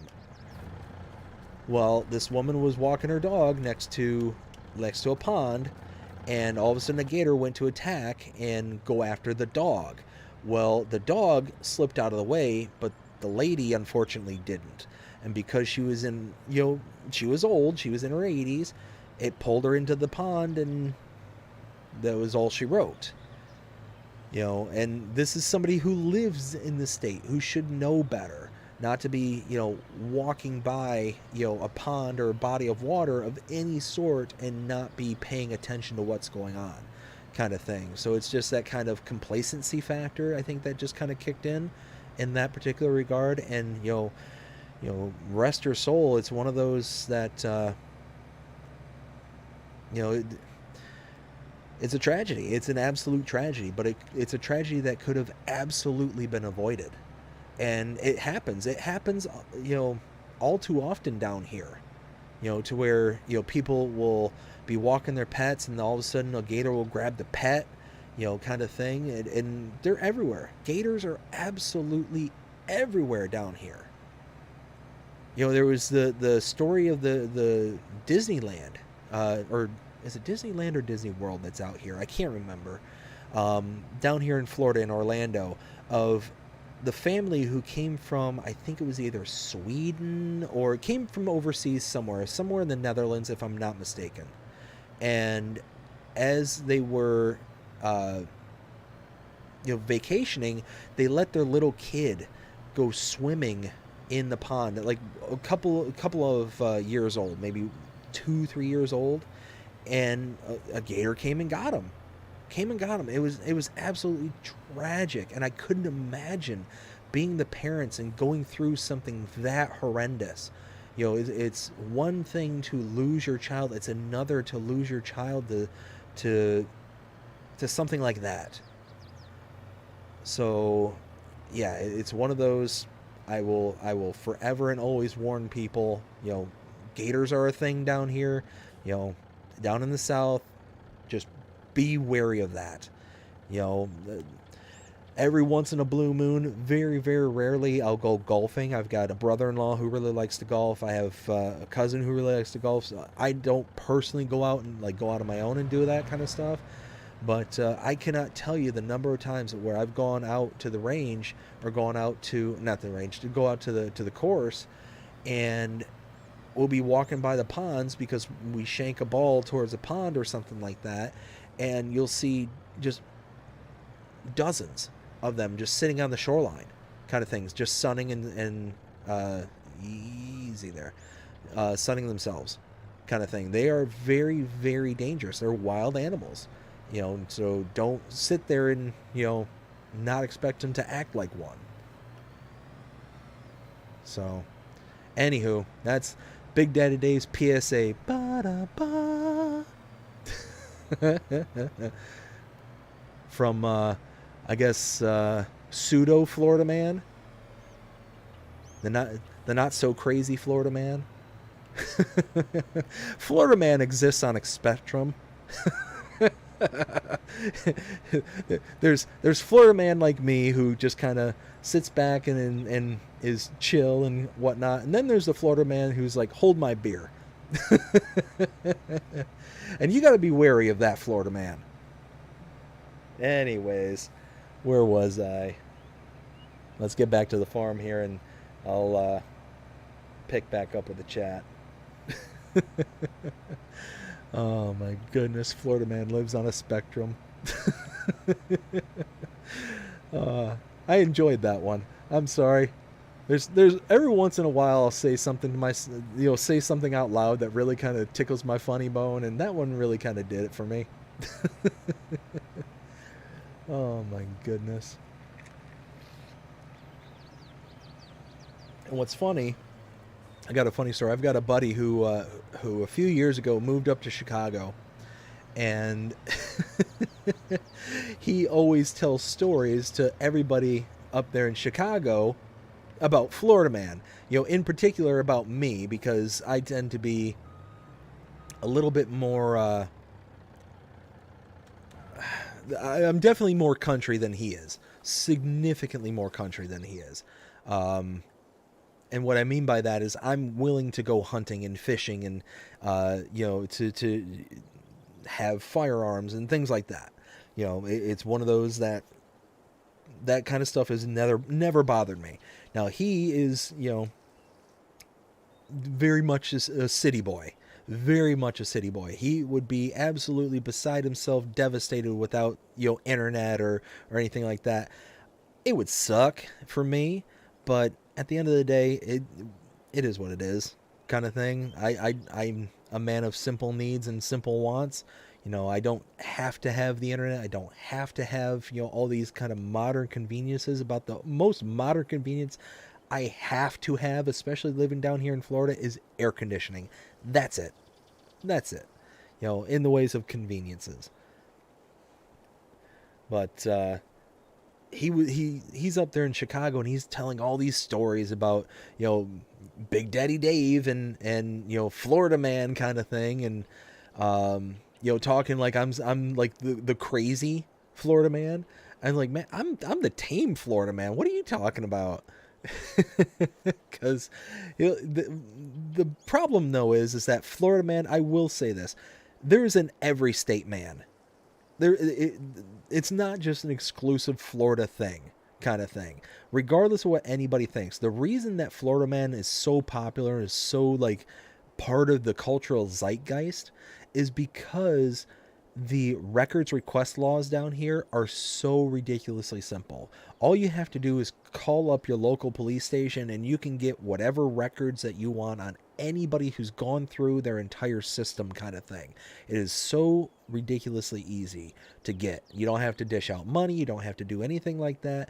For most precincts, there's some where some of them will have like a processing fee and stuff like that, but it's not like you have to pay for the record itself, kind of thing. Unlike other states, like where I came from, Michigan,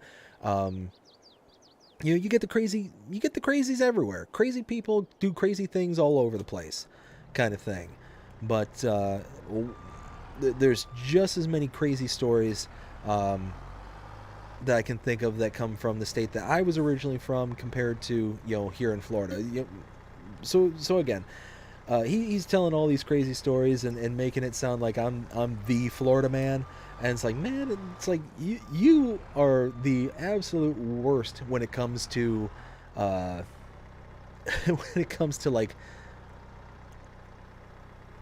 oh no, stop, there we go. When it comes to like telling stories and all that stuff, because you're gonna have people thinking that I'm just like the typical crazy person kind of thing. Because he'll tell them stories about, when I last went hunting, or when I last went fishing, or, all this stuff. And, to them boys up there in Chicago in the heart of the city kind of thing, you telling them that you went deer hunting, or you telling them that you went fishing, or all this stuff, or you made your own homemade sushi kind of thing, like it just kind of blows their mind kind of thing. It's like, oh, I couldn't imagine doing anything like that. It's like, okay, that's just a Tuesday. So let me catch up with the chat here. Will says, if it was me, I'd put an alligator in his lawn. Oh, no, because like I said, he's got dogs, and call me a softie, but the dog didn't do nothing wrong. The dogs didn't do nothing wrong. It's one of those where, like I said, cooler heads are going to prevail. Like it's one of those where I wish I would have thought better about this in the moment, especially because, like I said, my wife and daughter were right there, and again, I could have been dealing with the crazy person.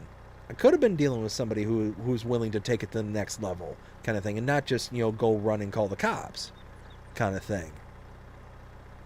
Because again, Florida man, you never know. You never know what kind of Florida man you're dealing with.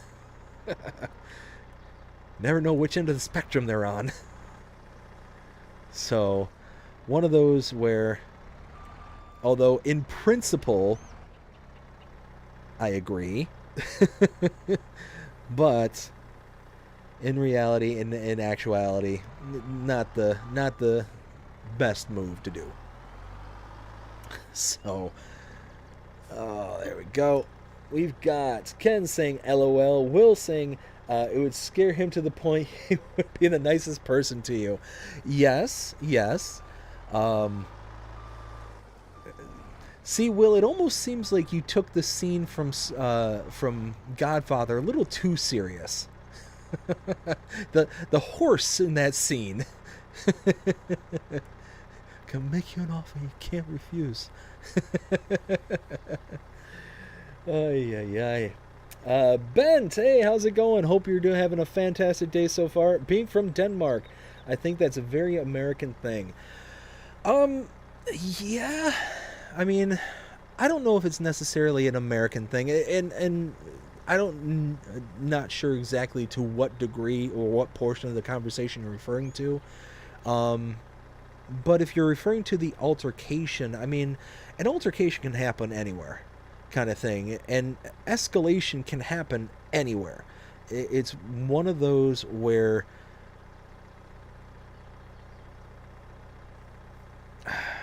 or maybe you're referring back to the whole stand your ground kind of thing. You know what? I'm not going to just rehash everything I just said, but to finish what I was getting out there, one of those that altercations can happen anywhere, anytime, anywhere across the world. It's one of those where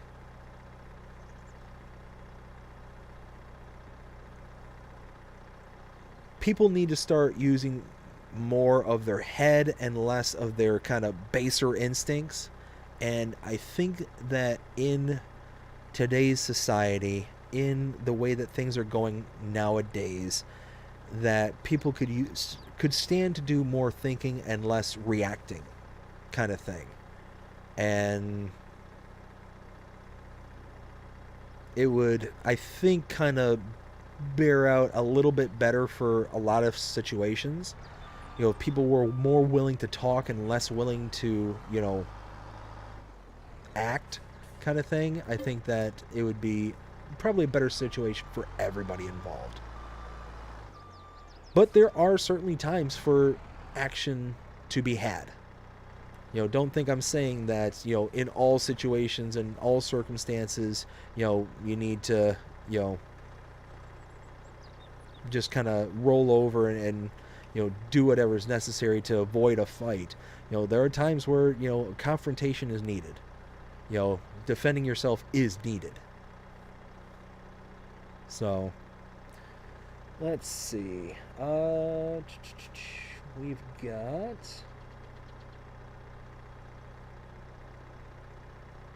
Oops. There we go. Will saying, Got your back, BDD. Let me head them. My button's been pushed so too far. It's not a pretty sight.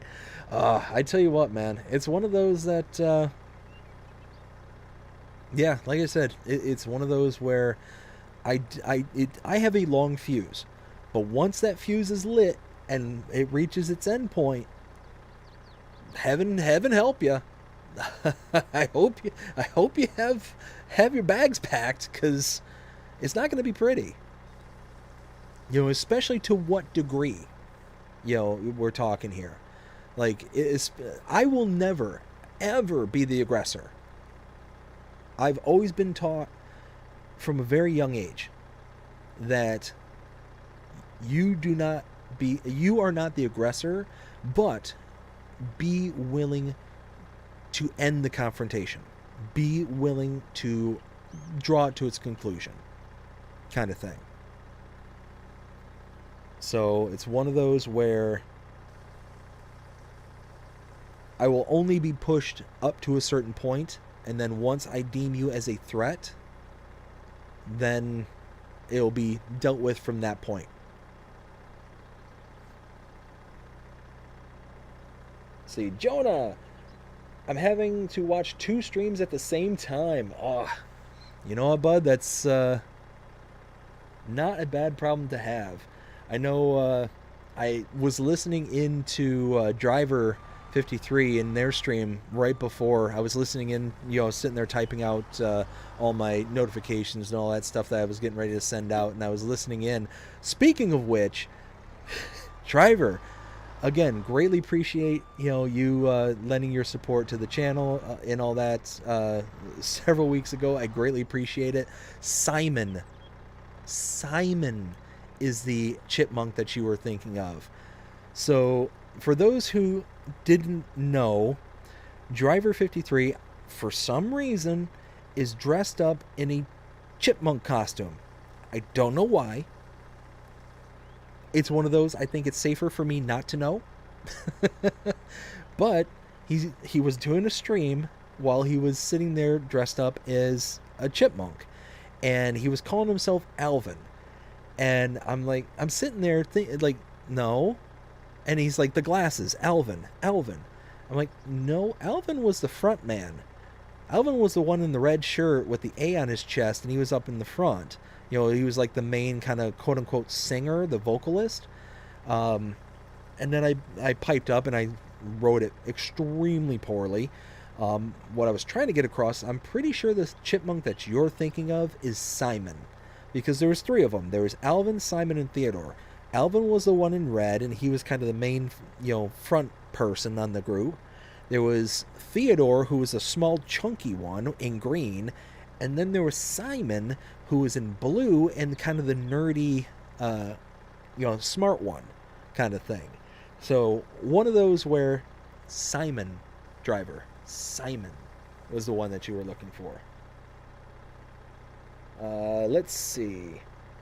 Will says, I heard about that story, man. Yeah, it's, I was going about telling certain people about it, you know, in real time, because it was a goofy one. It was a goofy day. But, let's see. Ken says, I'm going to show her how to get your YouTube channel on YouTube, or your channel BDD Gaming on YouTube. Whether she wants to subscribe to your channel is up to her. Oh, that'd be great. Like I said, if she wants to, I'd happily take her as a subscriber. But yeah, like I said,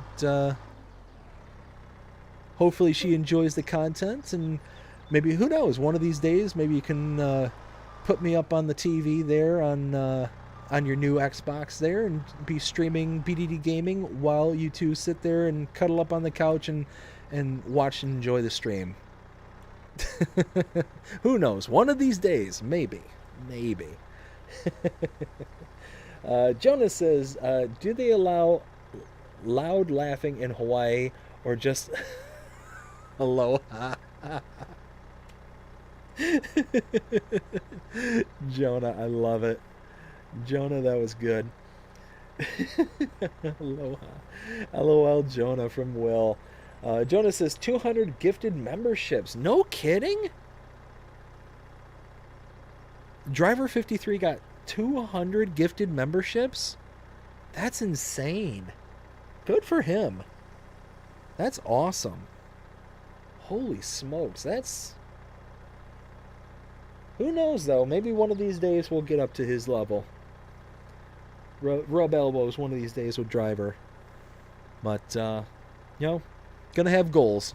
Gotta have ambitions. And, you know, we're gonna keep working hard on this channel, and maybe one day we'll get there. But that's awesome. Congratulations to him. Congratulations to him and everybody on his stream. That's awesome.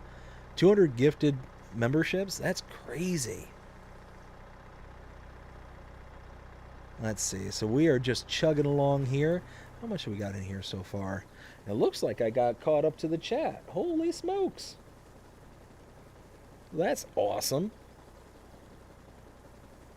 Yeah, so we are just chugging along here, trying to get all this stuff put in. I think I'll get one more load kind of input here, and then what we'll do is we will go ahead and start going over some of the screenshots and whatnot that I have. But I also want to give a huge, huge shout out. I had some amazing, amazing stuff the other day. I'm going to bring up a picture just here shortly. And let's see, let's load this up and then I'll bring up the picture. Get one more bucket worth.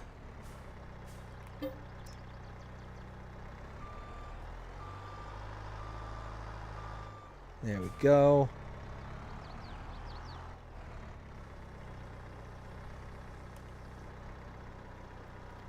Perfect. All right, so I want to... Gold Gaming! Hello, neighbors. Gold, how you doing? Hope you're having a fantastic night so far. All right, so I want to bring up a picture just real quick. Let's see, show... Nope, that's not the picture. Let me see if I can... Some reason that's not what it was supposed to be. All right, let's try this. Nope.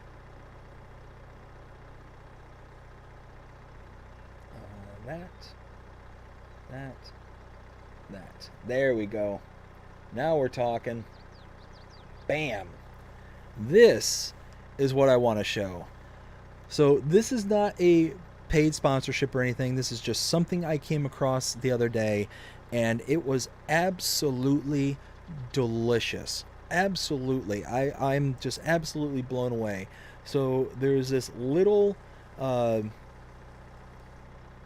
maple company up in New York called Sweet Dream Maple Farm, and I ended up buying some maple syrup, some maple cream, and some maple candies.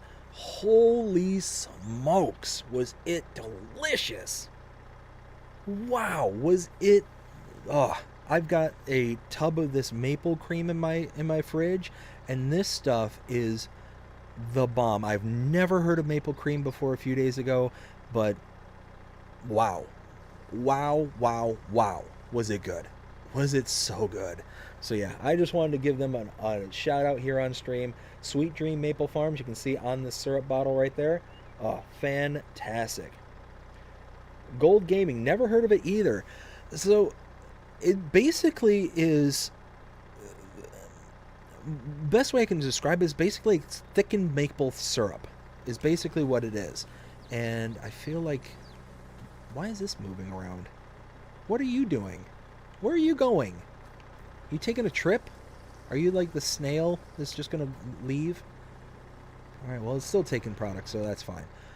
So yeah, it's basically like thick maple syrup, and you can use it as like a spread kind of thing.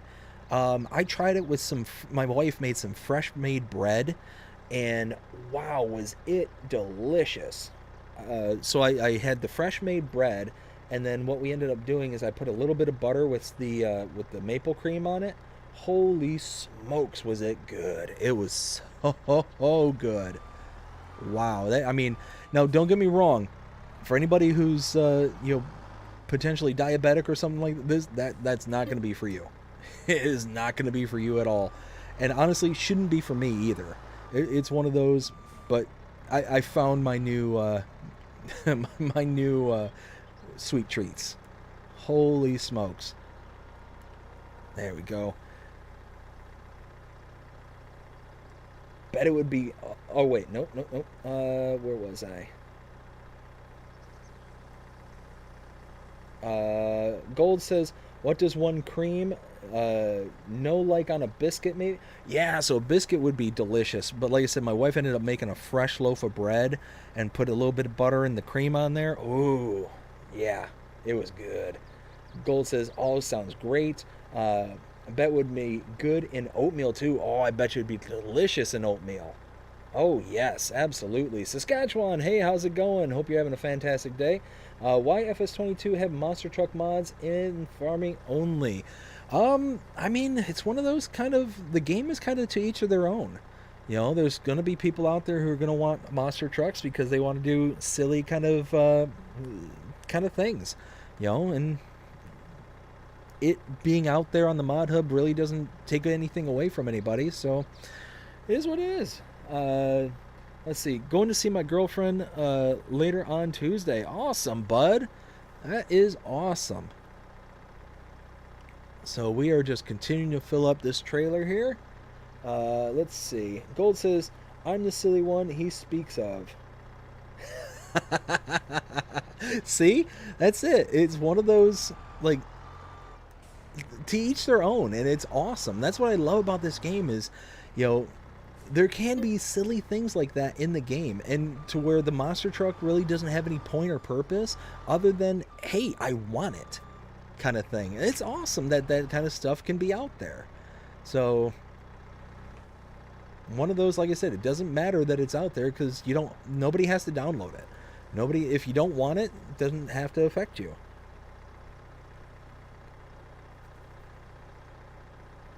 So that's what I'm totally about them bringing on whatever kind of stuff that, you know, is quote unquote within the acceptable parameters of the mod hub. Let's see. Saskatchewan says, my girlfriend Taylor says, "Hey Dave, how is it doing? She's with me today." Oh, well, tell her I said hi back. Hope she's having a fantastic night.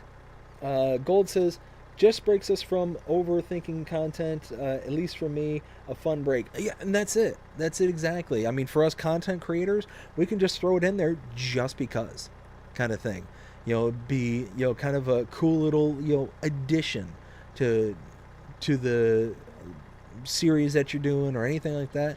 If you're just the average player kind of thing, you just wanted to play, then, you know, like I said, doesn't have to be downloaded, doesn't take up any space on your system. It's just kind of there for anybody who wants it. And that's, again, Farming Simulator is so awesome in this regard because it's whatever you want it to be to whomever is playing. If you want to go out there and have like a monster truck rally and do drag pulls and all that stuff, because I remember there was that drag pull equipment or drag show equipment or whatever. I mean, it's anything's out there. I mean, it's all out there and available to you. Oh, tractor pull. That's the equipment I was trying to think of. You know, there's tractor pull equipment. There's yeah, there's just all sorts of different stuff out there. There's trucks and monster trucks, and I think they just put out the, what was it, the quote unquote grave digger mod just the other day. Like that one was that was a cool looking mod. I mean, again, doesn't serve a purpose. It's not practical in any way, but you can set up a little demo derby, you know, on your map if you wanted to. You know, it makes for good content for you know, people like myself, and it also makes for good you know, imagination building for the average person if they so choose.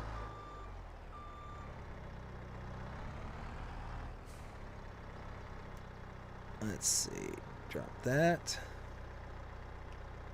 Oh, and we got another full trailer. Oh, that's, I'm running out of fuel here, so I gotta be conscious of that. All right, so we've got Saskatchewan says, my girlfriend Taylor has Down syndrome. I love her so much. She loves me so much. She wants, she wears a lot of makeup. She kisses me a lot. Well, that's awesome, bud. Congratulations, like I said. Gold says, the neat thing about it, that it has PTOs in the front and back. Oh, really? Oh, well, see, then it's more practical than I originally gave it credit for. See, it's one of those that I didn't even download it because it was just one of those kind of mods that just didn't seem to kind of fit the aesthetics of what I was doing. So I never really got too familiar with it. But no, that's awesome that it can actually be useful around the farm too. So hey, that's even better. Let's see. The Empires got hit in the face by masks in MLB last. Yeah, see, that's exactly why they wear masks. I remember you were asking, what was it, last week or something? Why they wear masks, and there you go. So this is the third trailer I think that I have so far with seeds, and actually I can confirm that. Nope. Right there. Yeah, so this will be 150,000 liters of seeds that I'm getting ready to take up there. So yeah, we've got quite a bit of stuff going on here on the farm, and we still have contracts that we can work on. We've still got so much going on around here. What is Down syndrome? Uh,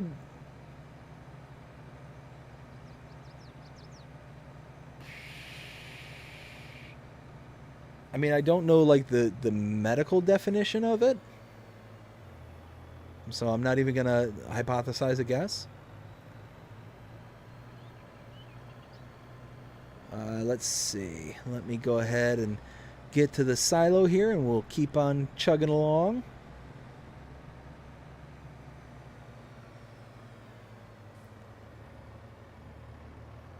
There we go.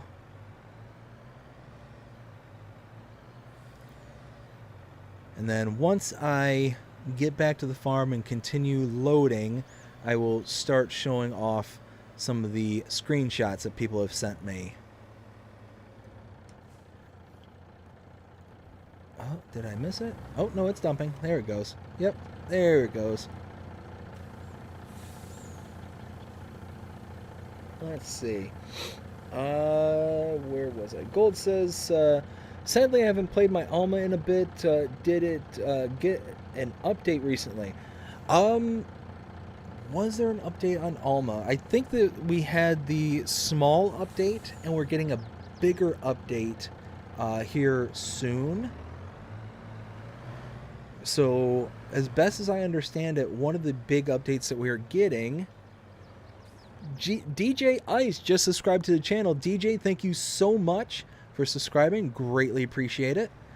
Let's see. What was I saying? Oh, yeah. So I think we had this small update here recently. But we're supposed to be getting a bigger update, and that big update is supposed to include things like baby animals and all sorts of really big stuff. But it's going to require a new save game in order to get those things. So one of those where, people like Will, bless him, bless him, he has committed to going ahead and starting a new save game when that one comes out. And anybody who's seen Will's screenshots, has seen like his channel or anything like that, knows that he's got an absolute massive build going on here on Alma, and he's committed to signing up for when the new update comes out to go ahead and blow out his current save and starts from scratch. So me personally, I don't know if I am going to be able to do that. I don't know if like we've gotten quite a bit into the whole farm build here. We're on episode 11 right now. This is the post episode 11 live stream. So one of those where I don't know if it's really going to be worth the squeeze on that one to kind of update and rebuild and do all that stuff. Trying to remember how everything's all laid out and oriented and all that stuff. Just to have baby animals, I don't know if that's going to be. And I say just to have baby animals. There's going to be more. It's a big update from what I understand. I don't know when it's supposed to come out or anything like that, but it's going to be a big one. It's going to be a biggie.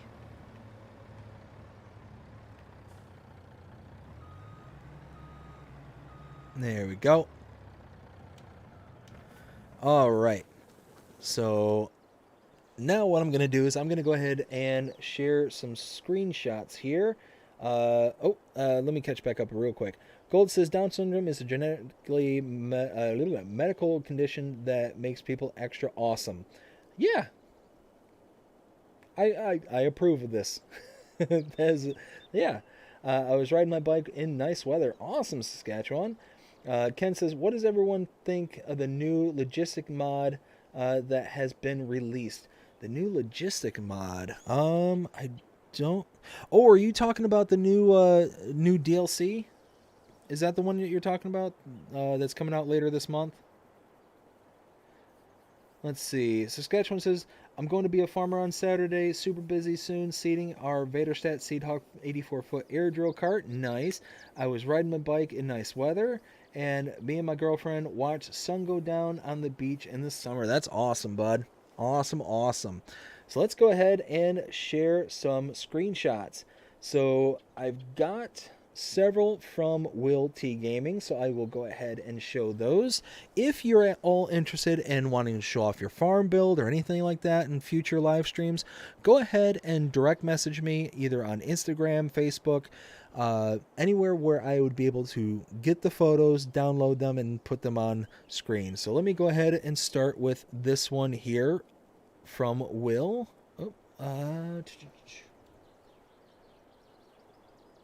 There we go. Beautiful screenshot right there. Doing some manure work. Gotta love it. And then on to the next one. Some more manure work. Got the farm in the background there. Got the beauty build. Like, that is absolutely massive. You figure that's the pond. Where he took that picture is this pond right here. So he's in this field about right here. He's looking out at this portion of the farm right across the street. And you can see just how far that spreads. Like, it almost looks like maybe from about here-ish, I'm guessing, going all the way over. Let's see, it looks like the driveway is almost, so maybe about here is in frame, is, again, my guess. So pretty much everything in this general area, just in that one picture. It is a huge, huge build that Will has going on there. Now looking at the next one. Oh, big old case right there. Beauty. Pulling along the manure spreader. Let's see, we got here. What do we got here? Oh, some more of the equipment. He's got it all lined up too. Got it really lined up. Oh, and we got another driver raid. Let's see, Revere Todd. Revere Time Todd. How's it going, Revere? How you doing? Hope you're having a fantastic night so far. Let's see. Welcome in, Raiders. Ken says, yep, Mr. CLP reviewed it a couple of days ago. BDD Gaming. Yeah, I need to check it out. And let's see. Wrench Monkey. Hey, Driver 53 sent us. Wrench Monkey, thank you for stopping in. I hope that you enjoy it, and I hope that you are having a fantastic day so far. We are just going through a few of the screenshots that our people here in the community have shown us. In particular, we have Will T Gaming. And their screenshots while we are producing and making a whole mess of seeds. A whole mess of them. Because I am basically taking all 160,000 liters plus of barley that I had, and I'm turning it into seeds. As I've mentioned a few times here, I'll go ahead and mention it one more time. The reason why I like doing this, why I like to turn these into seeds, is one, because we get a bonus by turning them into seeds. We get to go from basically 1 liter of barley to 2 to 2.5 liters of seeds. So you get that little bonus right off the bat, but you also get a price increase, something fierce. As you can see, the maximum number for your barley is going to be roughly about $655 at its peak, but at its peak for seeds, $1,893. It is a huge, huge, huge increase. Huge increase. So yeah, you want a good way to make a good amount of money with a little bit of effort. I mean, we have to run it through the seed treatment auger and all that stuff, but not a big deal at the end of the day. So let's see. As we continue to show, let's go ahead and get another load, and I will continue to share several screenshots. And like I said, if you're interested in me displaying some of your screenshots to show to the community here, go ahead and send it to me direct message via Instagram or Facebook. Can also send them through X. I believe I can get them from X, but I know for certain I can get them from Facebook or Instagram. So let's see.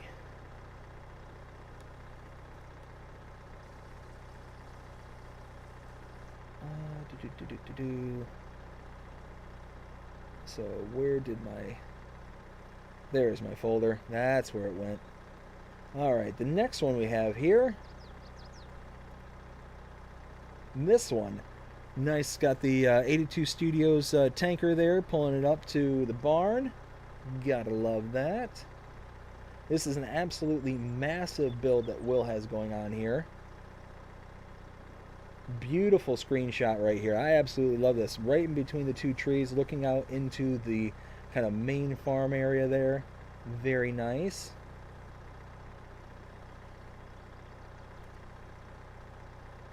Now that one's nice. That is a beauty shot right there. That looks like, best as I can tell, is that, what, field 5 maybe? The grass field, and looking out into... Oh no, that might not be field 5. I don't know where that's at. And then... this one here, looking out on his farm there, is absolutely massive, and just the nice kind of undulation on the farm there, and using that natural terrain, very nice. And like I said, Will has signed up and committed himself to blowing out this this save file. So to kind of give you a kind of a breadth and the scope that he's dealing with here, you know, this is his farm, and he's, you know, basically said, yes, once Alma gets the next update, you know, to get baby animals and all the other things that are coming in the next update that's going to require a new save file, he is going to commit to making the new save file and creating a new farm. So I tell you what, I would getting to this point that I am on this farm, I would just cry. I would just cry. Even though that the baby animals sound great for this map, it would just be one of those that I couldn't imagine having to go back. Looks like I got doubles of that one for some reason. Let's see. Oh, it looks like I got doubles on a couple. I think I got doubles on that one. What happened here? I don't know why. Oh, here we go. Got the big manure storage in the background there. Getting ready. Looked like you're going to sling some slurry there. Oops. There we go. There we go. Getting ready to sling some of that silage. I keep saying silage. Why do I keep saying silage? Slurry. There we go. Let's go ahead and go to the next one. Yeah, look at that. That's a beauty right there. I absolutely love it. You got the beautiful fall colors in the background.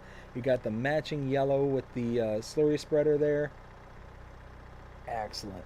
And last photo we got here, last screenshot, getting some work done around the farm. Got to love it. Gotta love it. And that is it. Let's see. So we've got Ken saying, to me it looks like a big trucking company, warehouse, BDD game. Yeah. You're talking about the different one. Hold please. I forget what it was called.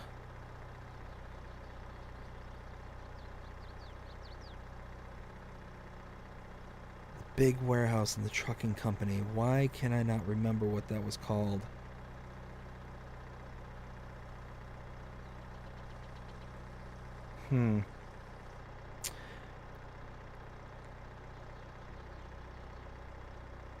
Yeah, for some reason I don't remember that one off the top of my head.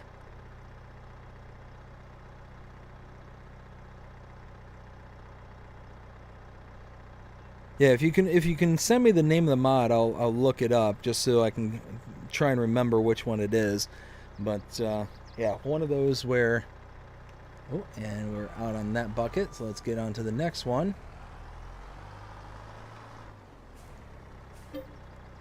73,000. So we're getting there. We're slowly but surely chugging through all this.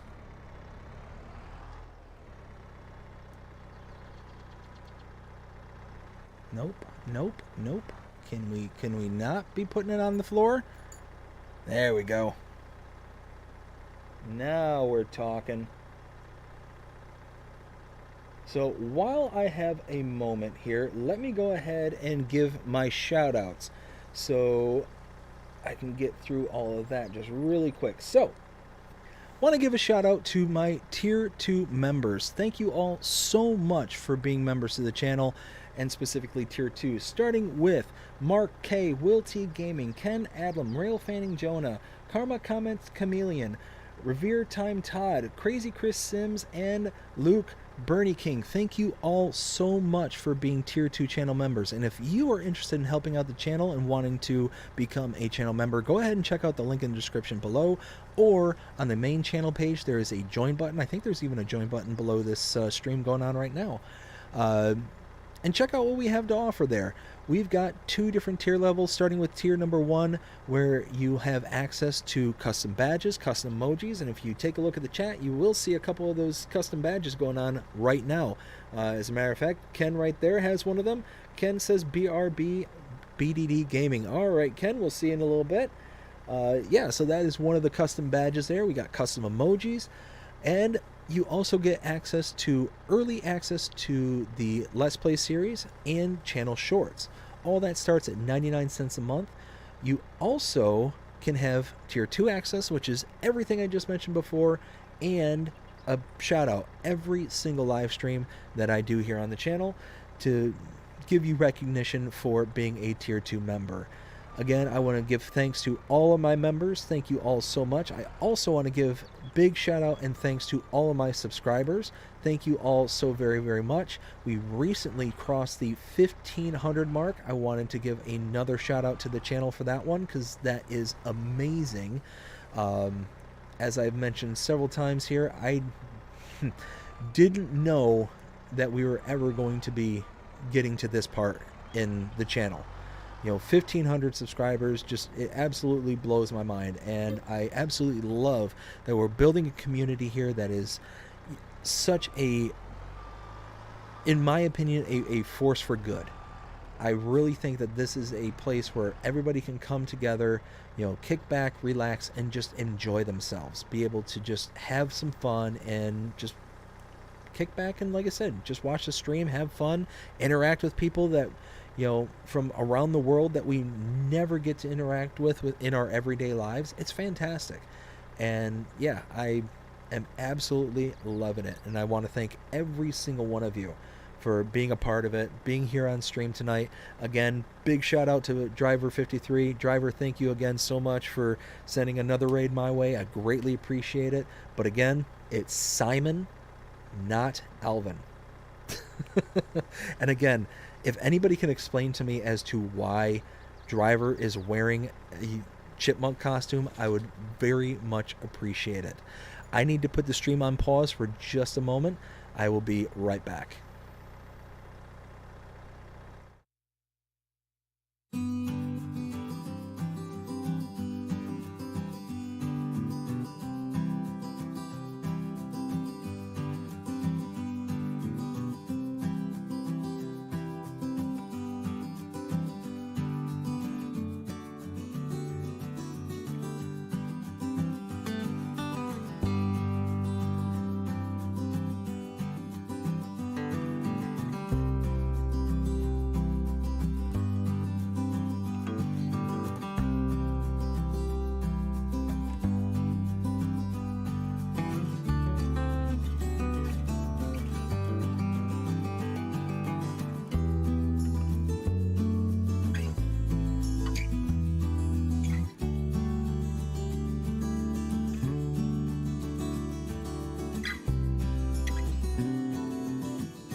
right, I am back. So sorry about that.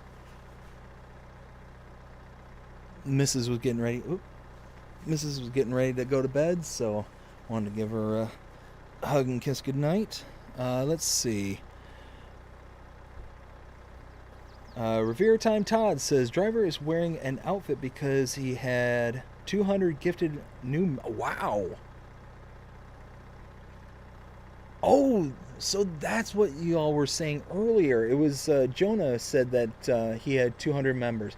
I didn't put two and two together that he was wearing it because he got the 200 members or gifted members. That's awesome. Congratulations to Driver 53. Congratulations. That's awesome.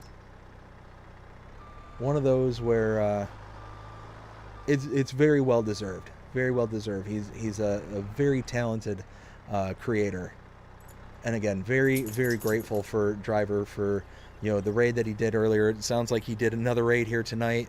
So again, big shout out to Driver and very grateful. Thank you. Let's see. Todd says at 500 he and his wife will wear cow outfits on stream. Oh my goodness, he's getting his wife involved on that. Let's see. Will says, did you show my screenshots off? I did, Will. Yep, just got done with them just a little bit ago. Ken says, FS22 DLC Farm Production Pack. FS22. Yeah, the new DLC that they're putting out. Yeah, so it was the. Let's see. So it looks like it could be something interesting. Like it looks like it could be a good way to kind of expand the whole production sense and bring in things like the animated productions and all that stuff. So it looks like it's something that could actually be relatively cool.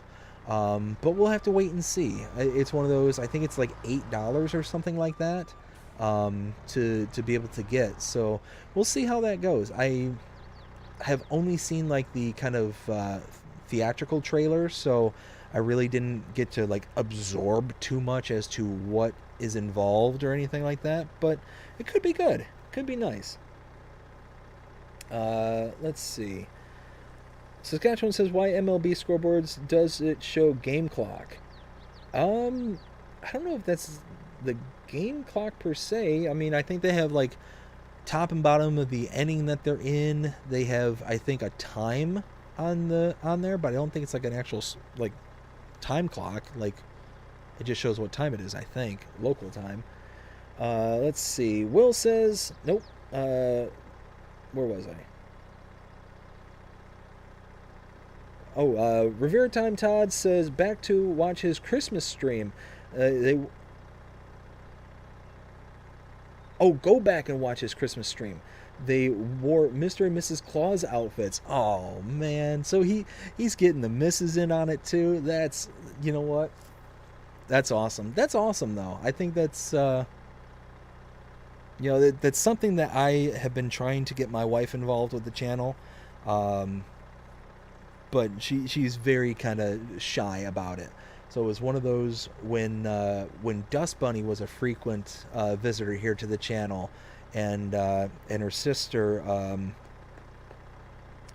Hillbilly Farmer, when they were frequent visitors, there was a time where I was really trying hard to get her to come onto the channel, and just hang out with us all, and just kind of give her kind of a good overview of what Farming Simulator is.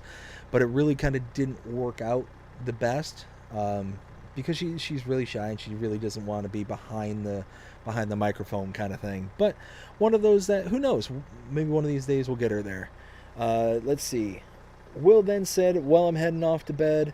Have a good night, everyone. Will, I hope you have a fantastic night. You have a great one, and we'll see you again next time. Let's see. Saskatchewan says, Todd, you should Santa Claus. Let's see. Jonah says, I would tell you a train joke, but I don't want you to get off track. Love it. Ken says, good night to Will. Saskatchewan says, it's almost Christmas soon next month. Wait, what? Do they have a different Christmas in Canada? Almost Christmas soon. April. Now I'm confused, Saskatchewan. Maybe I'm picking up what you're putting down there. Jonas says it's the pitch clock. Yeah, yeah. So they have like vital stats and stuff, like, you know, number of outs, strikes, balls, you know, stuff like that. But they'll show like the number of pitches that the pitcher's thrown.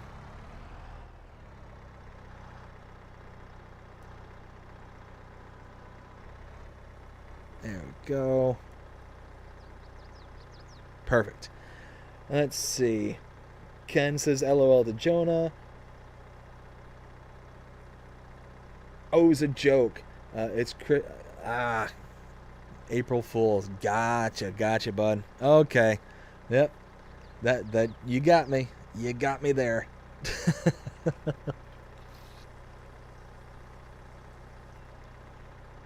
So let's see. How is this looking, by the way? So it's still taking it, so even though this thing's going for a cruise, apparently. Let's see. So that's chugging. That's almost full again. Yeah. Alright, cool. We should be all full here before too much longer. We'll have, what, 200,000 liters? I think when everything's said and done, we're going to have probably a little over 300,000, maybe 320,000-ish liters of seeds when everything's said and done. And that's going to be a huge, huge, huge payout. We're going to take it out on the train, and you can see the train right now is selling it at $1,427. So you're talking, even if we only get, we'll say 220,000. We'll that's what we'll say. So that's what, 220 1,000s times that by $1,427, $313,000. Yeah, that's all right. I think that's pretty good. And considering if we would have just taken the 160,000 liters of barley and sold that off, I mean, you're talking $500 per 1,000 liters. Let's, again, you know, for ease of math, because it was 160,000 liters we had, times that by, let's do 500 because it's there, 80,000. We took a product in one simple, quick process. We were able to go from $80,000 potential profit to $313,000 of potential profit. And that doesn't include the precision farming bonus that we're going to get. Speaking of which, I've got to get this field back up and running because we harvested this field. You can see our environmental score has gone up, which is awesome. But we've got to get this re-fertilized, don't tell me, relimed. We got to do all that stuff in order to make sure that we get everything that we need. Let's see.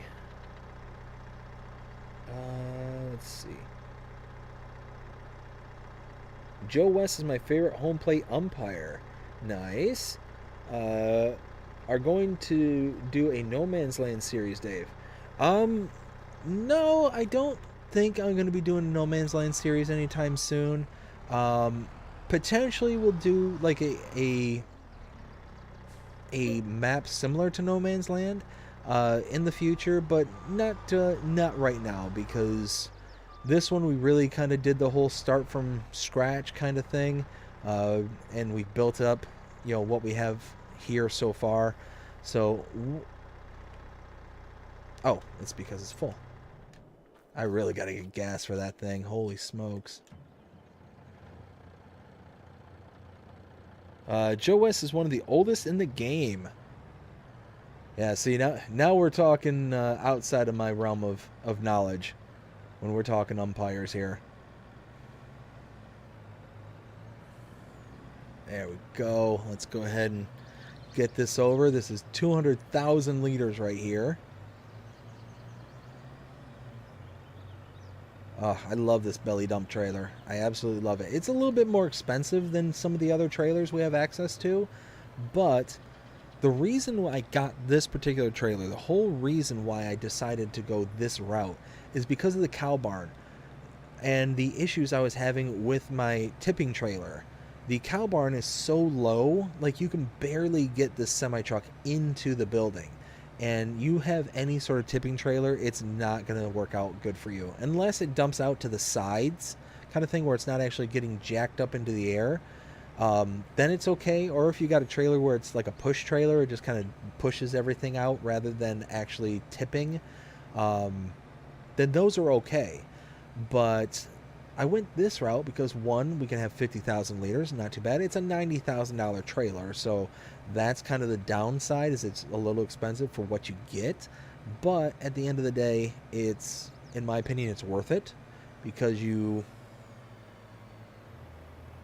get the functionality of the belly, where you're able to get in all these tight places with a massive trailer and truck, but you're also like not having to worry about cutting corners and stuff like that, because it's got that swivel axle in the back, so you can sit there and take these kind of tighter, turns in town here, and not having to worry about, is the trailer going to get caught up on the light posts, is it going to go places where you don't intend it to go. But you can see just how much that swivel, like when we come into here, like, it's nice. It is really nice. And then dump the belly. Beauty. Let's see. Jonah says the Braves game got rained out tonight. Oh, that's a bummer. Let's see. Saskatchewan says, did you guys hear about the National Football League Thursday night football? Carrie Underwood has left National Football League Thursday night football night. Beyonce made a... let's see. Hate Beyonce. Old MacDonald had an Old McDave had a farm. E-I-E-I-O. Love it. I keep saying that's one of the songs I sing my daughter all the time, is Old MacDonald, and she gets a big kick out of it, mainly because when I sing it to her, when we get to the part where the animals are making noises, I'll sit there and like jump around and bounce around with her in my arms, and we're just kind of running around the room and stuff. And it's that kind of last little burst of energy that she gets right before she goes to bed, kind of thing, and she has fun with it. It's just to see that smile on her face, right before she goes down for the night, just makes it just makes the world right. And any parent out there, anybody who has kids, knows exactly what I'm talking about. When you get to see that little face just light up, with just that pure joy, is just mind melting, heartbreaking. Just, or you know what? Strike that and reverse it. Heart melting and mind breaking. There we go. That's the combination of words I'm looking for. Gotta love it. Gotta love it. So we are now getting ready for our, what is this? Is our fifth fill up? Yeah, so if we got 200,000 liters, this would be fill up number 5.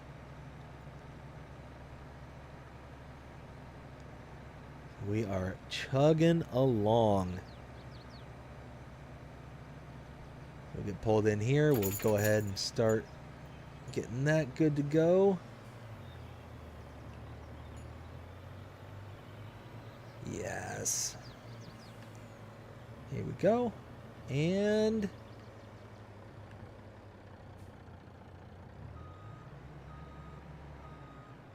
I'll call that good. Let's see. I think when I empty out this next bucket, what I plan on doing is I'm going to move that pallet, the forks, just a little bit closer, so that way it kind of works out a little better. Let's see. As anticipation builds for her Super Bowl halftime show on Sunday, Beyonce has posted another photo of herself on Tumblr, this time as a NFL referee. Meh. Yeah, I mean, she's not my cup of tea. I'm just not big into that kind of music. You know, me personally, I'm into country music, rock, uh, very very little rap. Like extremely picky about rap music. Um, Now I did hear one the other day that I actually really did enjoy. Um, I forget who it was by, as a matter of fact. Let me see if I can find it really quick. Oh, it's called "Hurt Myself" by Eco and Nate Vickers. Yeah, I enjoyed that one. I enjoyed that song. It was pretty good. It's got a what I tend not to enjoy about rap music is that um, oftentimes it tends to be within a certain vein of, you know, genre kind of thing, like certain, like 4 or 5 types of content within the rap song. um, but then on top of it, there's very little in the ways of vocal range. It's typically, you know, somebody talking to a beat kind of thing, oftentimes. And I'm not going to take it away from anybody. Is you do have to be talented to be a rapper. There's no doubt about that. I'm not saying that I don't like them because I don't think they're talented. They definitely do have talent, but I prefer vocals. I prefer people like actually singing and having like that kind of, you know, more natural talent rather than the kind of linguistic talent. Whoa! Wrong. Push button way too many times there apparently. Let's see. So let's go ahead and there we go. Let's see. Let's see. I like country music, southern rock, and classic. Yep, same here, bud. Same here. Hardy is okay. I really liked that one Hardy song recently. What was that one? Oh my goodness! It was about the woman who was being abused by her boyfriend, um, and he ends up finding her in the middle of the road, you know, beaten and bruised, kind of thing.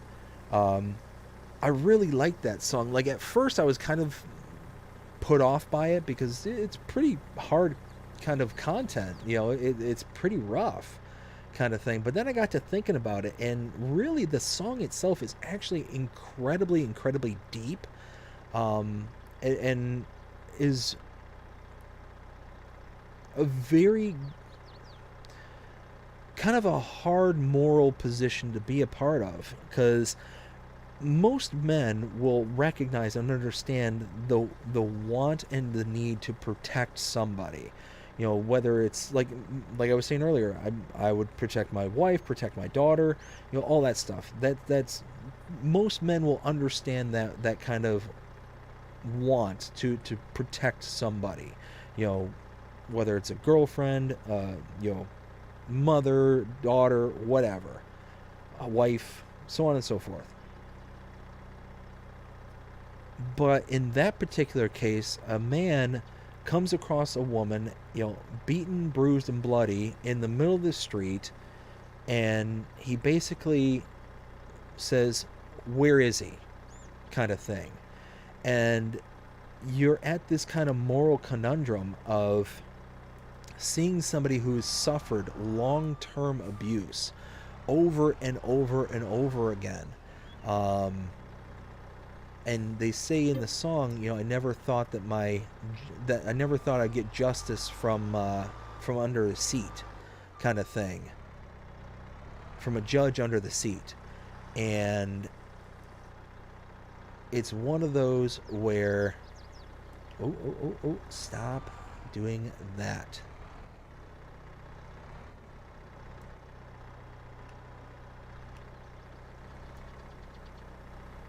There we go. But so they talk about how they never thought they would get justice from a judge under the seat. So it tells you that she's been through this over and over and over again. And when this guy comes along, he goes and is almost possessed to do something about it, kind of thing. Like you have that kind of visceral reaction to the situation, kind of thing. And he goes there and he does the ultimate doing something about it, kind of thing. And it's at that point where he knows he's done something wrong. He knows he has. But he doesn't try to run. He doesn't try to escape. He doesn't try and, obfuscate from the responsibility of what he's done. He's accepted that what he has done is wrong. But one of those where he basically sits around waiting for the cops to show up and is willing to accept his fate. Willing to accept the fact that he knows that he's done something wrong, from a legal perspective, but it's that moral perspective, that deeper kind of visceral perspective that is out there. So yeah, it's a very, very deep song. And it really kind of gives you something to think about, something like to a moral equivalency of, this may be an action that is wrong in the eyes of the law, but is right, quote unquote, beyond the structures of man, kind of thing. So, like I said, very, very deep song, and gives you something to really kind of think about beyond the kind of surface level. And I think those are some of the best songs right there, to where you have to dig, deeper into it. And the same thing with any kind of entertainment. You go beyond surface level and you really start digging into like the depth of what's in there. A good example of that is the movie oh goodness, I'm blanking. Matrix. The movie Matrix is an incredibly deep, and I'm talking the original Matrix. I'm not talking about the 3 or 4, latter ones. I'm talking the original. Is an incredibly, incredibly deep movie. It's got a lot of layers to that movie. So, just going by the naming conventions, so all the characters have very specific and thought after names. So you've got Neo. Well, Neo is the main antagonist of the whole movie, and that basically meaning new. Neo is the word for new, and new being he's going to be new to the, be released from the Matrix, and he's the new kind of hope and savior that is to be gotten from the Matrix. You have Morpheus. Well, Morpheus is it's either the Greek or the Roman god of sleep. I can't remember which one specifically. And Morpheus, being the god of sleep, is the person who is in charge of the passage between sleep and reality, or being asleep and being awake, kind of thing. And that's what Morpheus is doing in the movie. Is he is the kind of the person who's getting people from the Matrix and pulling them into the real world and out of that kind of artificial world. Then you've got Trinity, which obviously is the Father, Son, Holy Ghost reference in that regard, and is kind of but is also kind of the bridge between the other two main characters of Morpheus and Neo. You've got I forget what the one guy's name who betrayed them. Was it Cypher? I think it was Cypher. And if I'm correct about that, it was the kind of code, the kind of hiding in the shadows kind of thing, the to something to be broken kind of thing. So there's just all these different layers just in the naming conventions, but then you take into the account like the movie itself, and like the actual actions taken throughout the movie and all that stuff into account. Like I said, it's an incredibly deep movie. It's certainly beyond just surface level kind of viewing kind of thing. Let's see. I only listen to old school country, 70s, 80s, 90s, 2000s, and 2012s. CFL season is starting soon, May 21st preseason. Nice. Well, that'll give you something to look forward to, seeing that your whole name there is the CFL Saskatchewan Roughriders. So yeah, that'll be nice to get saddled back up again. I tell you what, though, I am a wee bit disappointed. The Wings ended up playing last night and lost to the Washington Capitals and got bumped out of the last spot of the playoffs. So they are struggling. They are fighting to try and get back into the playoffs and get into the postseason again.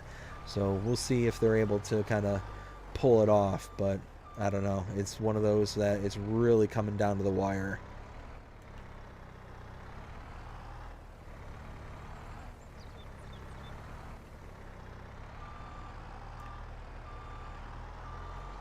Let's see.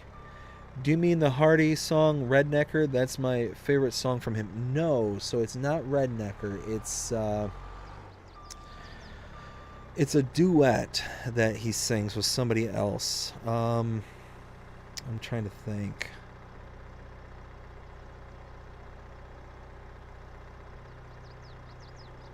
Wait in the Truck. Yeah, it's called Wait in the Truck with another female artist, Lainey something. Did you see Hardy's song Truck Bed? I have not seen that or heard that one. Yeah, that one's I'm not familiar with. Oops. Let's back up just a bit. There we go. So when all this is said and done, what do we think we're going to be at? We're at 40,000 now. Like I said, I think we'll be at minimum 220 is my guess. I think we might even be beyond that. Oh, come on.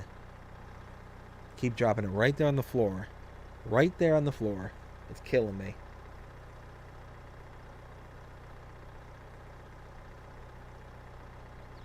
Let's see.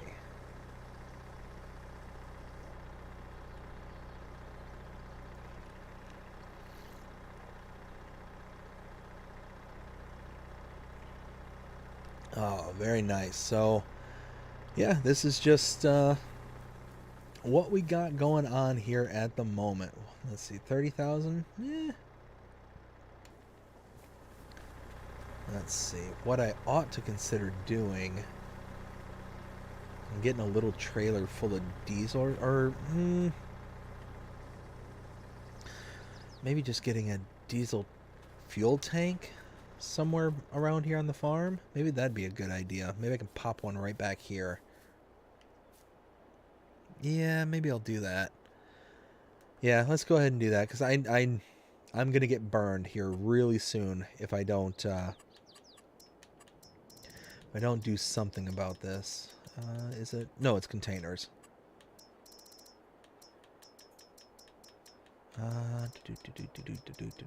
Try to find.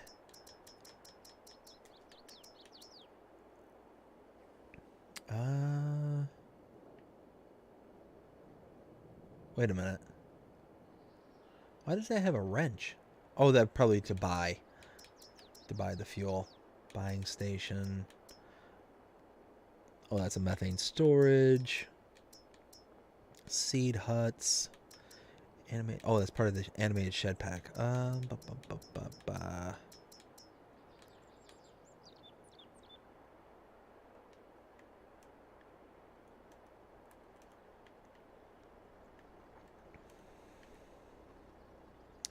Maybe something like that.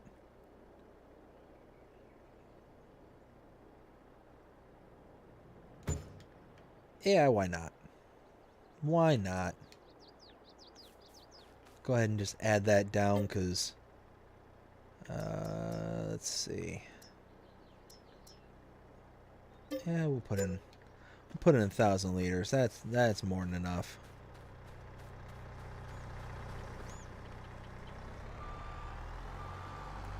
All right, so let's go ahead. We'll grab the we'll grab some gas, because we're getting low here.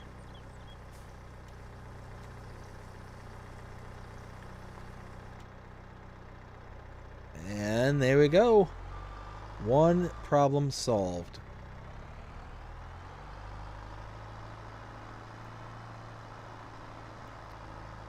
Let's see if I can get this little chunk right down here.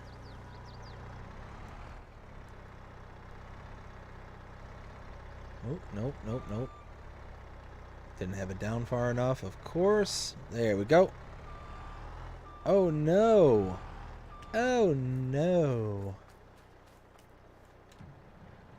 I pushed the thing just a little bit too far. Oh wait, no I didn't. I just ran out of product.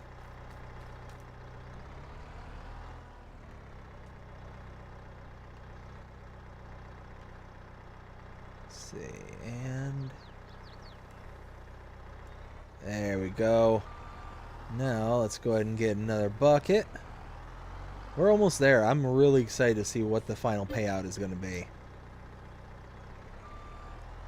We're just working hard, getting this all filled up, ready to go. Let's see. I am way off.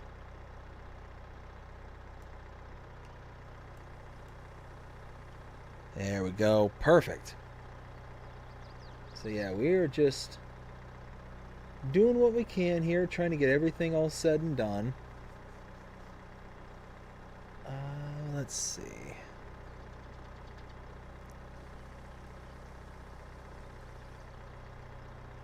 What do we got going on with our... Got what, 200,000 so far? This is 250 if I'm not mistaken. Yeah. Yeah, see, 200,000. We'll have 250 in this trailer load. We're definitely going to have this trailer. We might get up to 300,000 liters of seed. We might. Tell you what. Everybody in the chat, go ahead and give an estimate what you think we're going to be at when it comes to seeds. We have 37,000 liters plus left in the silo. What do you think is going to be our final number for seeds? I think we're going to be at 300,000, 320,000. Go ahead and leave your answer there in the chat. I'm curious. Here we go. What's nice is now I don't have to keep turning on and turning off my my telehandler here. I can just go ahead and leave it on and be kind of good to go from this point. That is definitely a plus. Ooh, something I meant to check out while I was thinking of it too, and I just saw it on the corner of my eye. Way over here, we've got a bunch of lemons. Let's see, how is this looking? 16. See, this is what I don't understand. This is what's weird. I've got, let's see. I've got one of those water pump things here that holds, what is it, like a billion liters or something? I think it's 1 billion liters. And I've got another one back here, right there. But I also have this water distribution point, and this thing is absolutely full. I've got it set to distribute. What I don't understand is this thing should be chock full of water. It should be absolutely at its limit. And so should this one. But you see, this one here has the 2 billion liters in this particular greenhouse. This one is like completely disconnected, but I have one right here. And you can see the 2 billion liters of water is actually in this production point here. This one that I'm making TMR in. You can see I'm already up to, what, 363,000 liters of TMR, and that's still chugging. Those who have watched episode 11 will know that we got a whole bunch of straw now, so we are good to go in that regard. So yeah, I don't know what the story is here, but let's go ahead and yeah, see, good to go. We are just chugging along.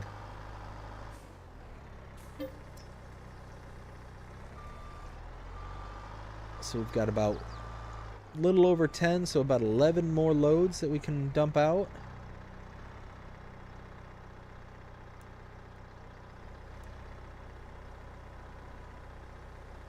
Ken says 345,000 liters. Okay, okay. I can definitely see that to be in scope. So we're at 200,000 liters. We're about, what, 3/4 full here? Probably a little more. Oh, yeah, way more. About 93% full, so... And 31,000 to go. So, yeah, that seems pretty spot on there, Ken. I think that's going to be pretty close.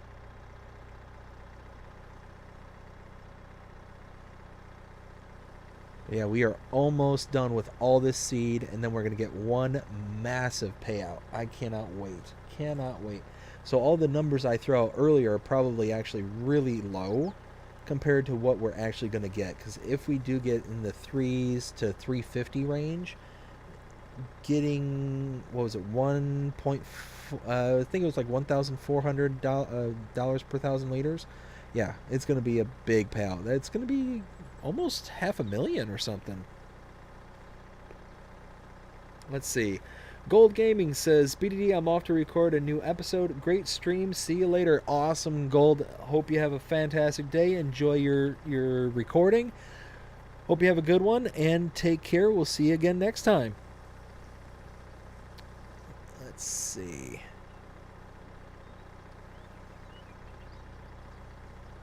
How is treatment? Ooh, we might need more treatment. Look at that.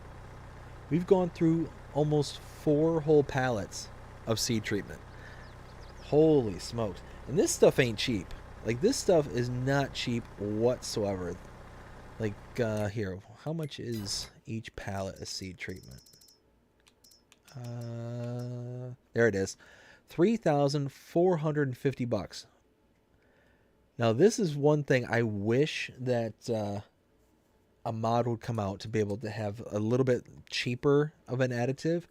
But I mean, at the end of the day, it's, you know, $3,500, but you make so much money out of each one of these pallets. You get so much out of them.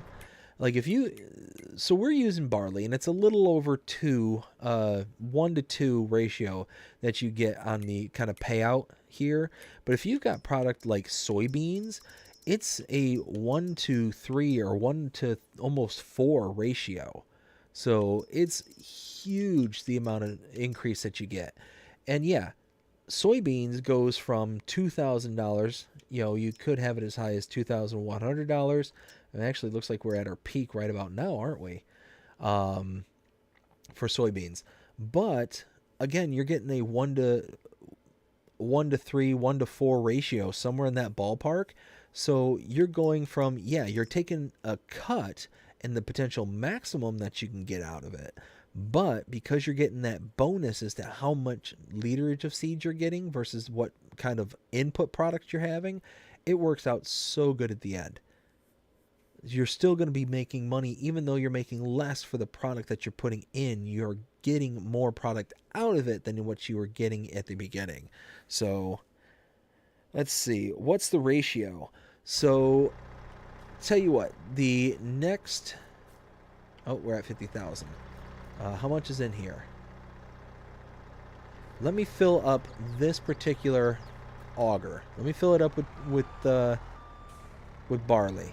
And that way we can kind of see what the final output is. So we'll see exactly what kind of ratio we get for this.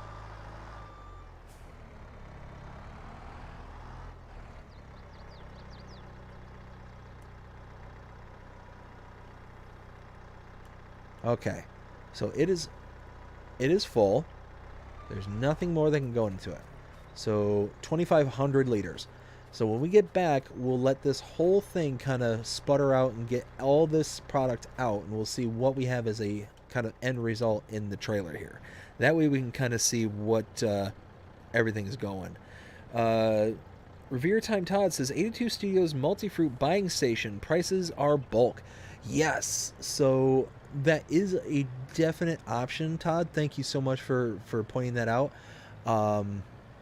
Me personally, it's pretty rare that I actually use, even though I have it on my game as part of my mods list, I do like it, but it's very rare that I actually utilize that particular mod. It's kind of the same as, you know what, I will hire a worker because I will crash otherwise. Let's see, something like here. But it's basically the same as, is it, no, containers. Or no, it's tools. That's right, tools. There's this one here, the Easy Way Station and Fruit Shop. This one's really nice because you get this severe 30% discount off of your products, but it just, personally, I think it just looks very,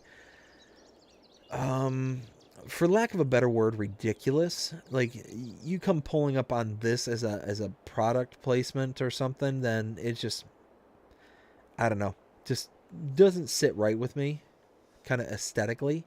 But it's a great mod. It's absolutely fantastic mod. Same thing with 82 Studios multi-fruit buying station, which I think,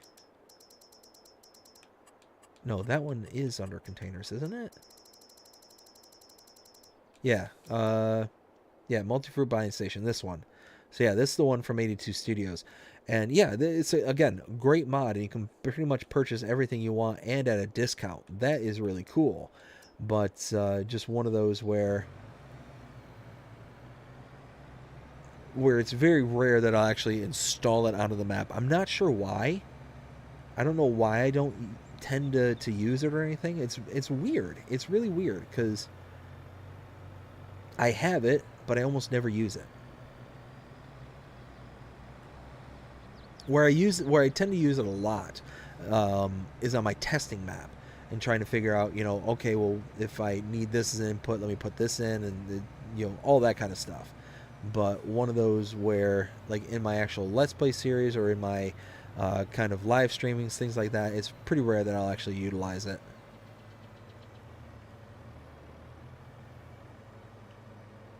There we go. 250,000 liters. Oh, there's that train. That evil, evil train. Ooh, you get out of here, train. You better run.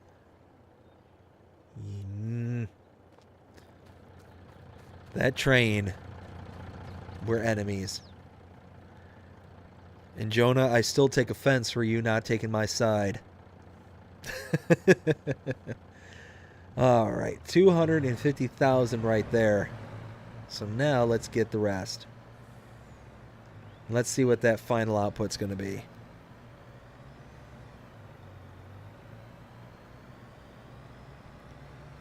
We'll see what that 2,500 liters in the trough or in the bin of the auger will actually equate out to.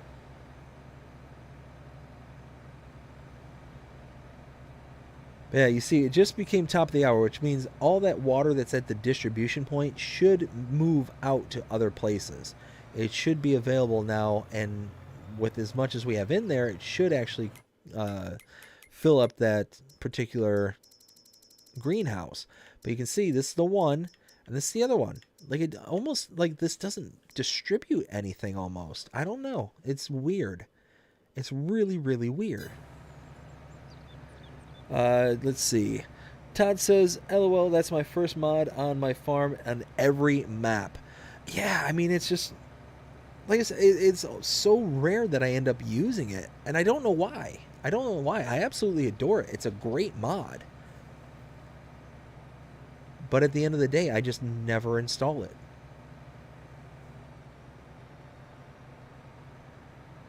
So let's see what that ratio is. We're going to get Ken's answer here.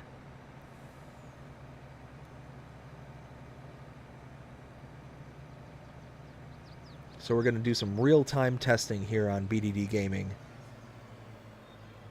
All right, pull in here.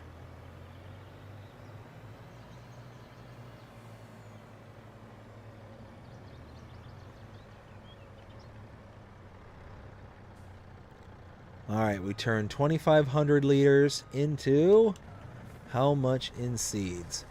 So we're gonna, oh, come on, there, nope, there we go. So yeah, let's see what this gets us. Let's see, Ken says, I had to get a new insurance broker because of that. Yeah, right? I tell you what, it's one of those where I feel like that train just comes after us. It's there 1 second, gone the next, and then reappears out of nowhere. It's like a ninja, just kind of is ready to come after you. We've already been hit by it one time on this map, one time. So needless to say, I'm trying not to make it a second, third, fourth, or 20th time. Yeah, I know other YouTubers, they have crash counters, but I might be the only one who is thinking about having like train crash counter. Bing! Maybe have a little train horn. Every single time a train hits me. If I remember correctly, I think it was Iowa Plains View, the Let's Play series I did on Iowa Plains View. I cut out so many train crashes from that particular Let's Play series. It was absolutely nuts, the amount of trains I ran into. And mainly it was over at the part of the farm, or at the part of the map, it was down at the southwest corner, where you would go into the kind of train yard that's down in the south portion of the map.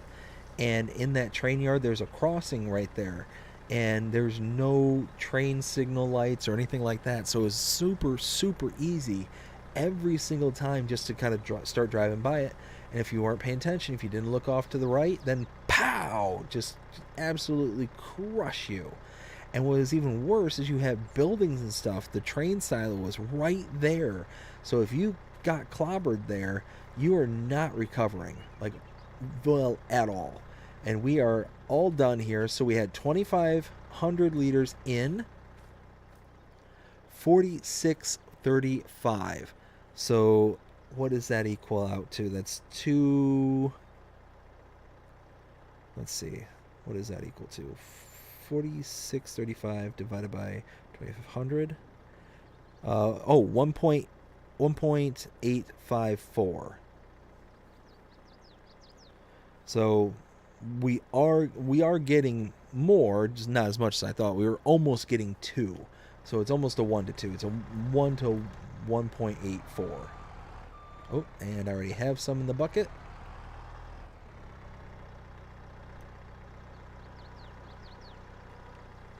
No, stop it.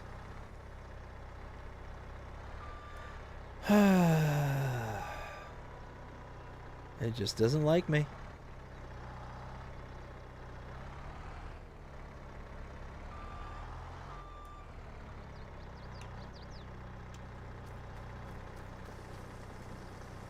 It's just kind of hovering there.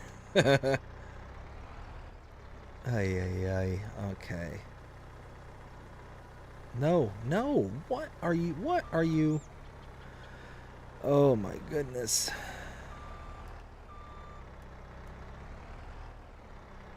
All right. We're 0-2.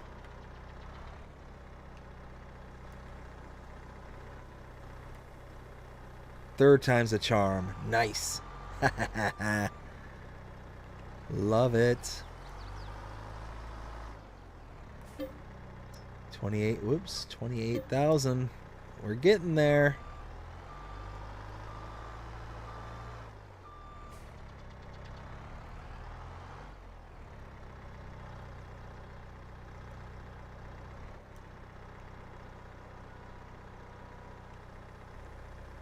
There we go.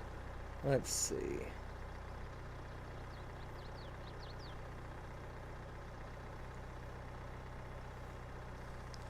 Oh, I am really on edge. I really cannot wait to see what we're going to get out of this. I mean, we're going to be pretty close to 500,000. Pretty darn close.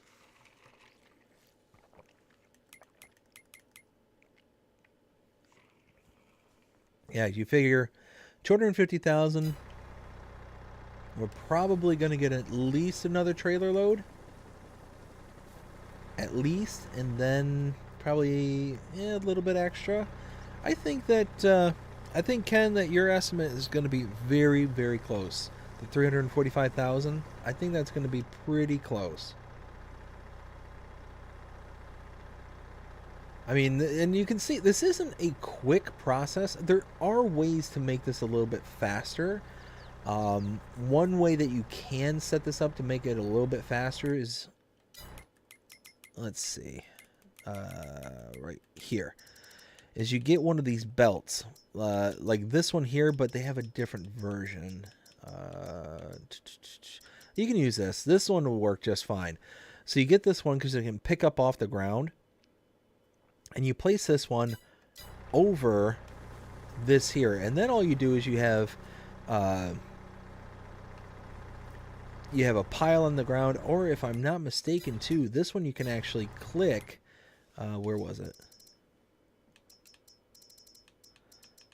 Yeah, this one from the Grimmy SL8022 pack, the Quantum and TC816 autoload. This one you can not only pick up from the ground, but I think you can also pick up from silos and have it dumped directly onto it. So if that was the case, I could bring that thing here, dump from the silo onto it, and then into here. So it's just one continuous running stream. And as long as I'm within, a certain distance, then it's just going to sit there and, chug and chug and chug until all the product is out. Now you want some kind of output or some kind of trailer that's going to handle all that output. So yeah, you're going to be kind of going about it that way, but one of those where you can get pretty creative with this setup.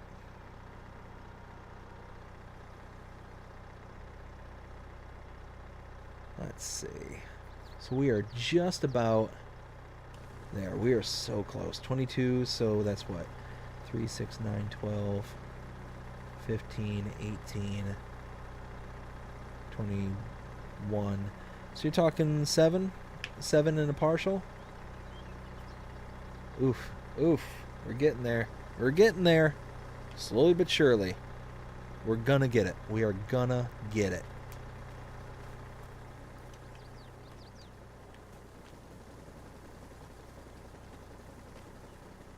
Look at all that seed. Oh, love it.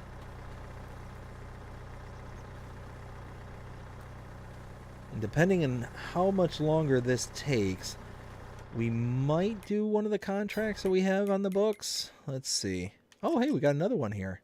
Another harvesting for rye. Okay. Yeah, we got 2 barley contracts, which, I mean, makes sense because we got a bunch of barley here that we're converting into seeds. Might as well have a little bit extra. But we also have a baling contract, so I don't know. We might... Let's see. Jody says, get a dirty tractor.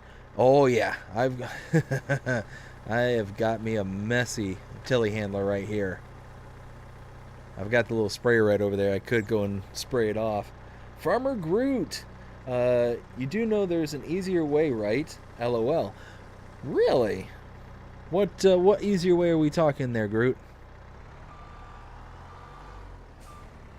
We're on a live stream, so I'm definitely down with easy.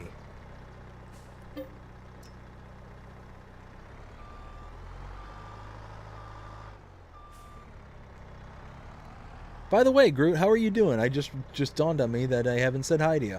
How's it going? Hope you're having a fantastic night so far. And I don't think that you were here on the last stream. I did present your screenshots, and either the last stream or the stream before. I can't remember exactly which one, but they were there. Let's see. Jody, my number one knucklehead buddy. I appreciate it, bud. I really do. Let's see. So yeah, we're just we're getting there. We're getting there, slowly but surely. Let's see. So what else? So if we get $500,000, that's really going to set us up really, really well for the next episode. Means that we're going to be able to keep on building, keep on doing stuff. Love making you laugh. Absolutely, bud. Absolutely. That's the thing is, people really underestimate just the power of laughter.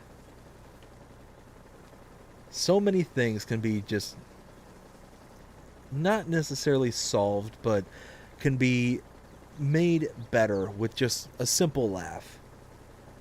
You know, like I was saying earlier, it's one of those, if we were to spend more time trying to, you know, talk and be understanding, I think we could spend more time laughing.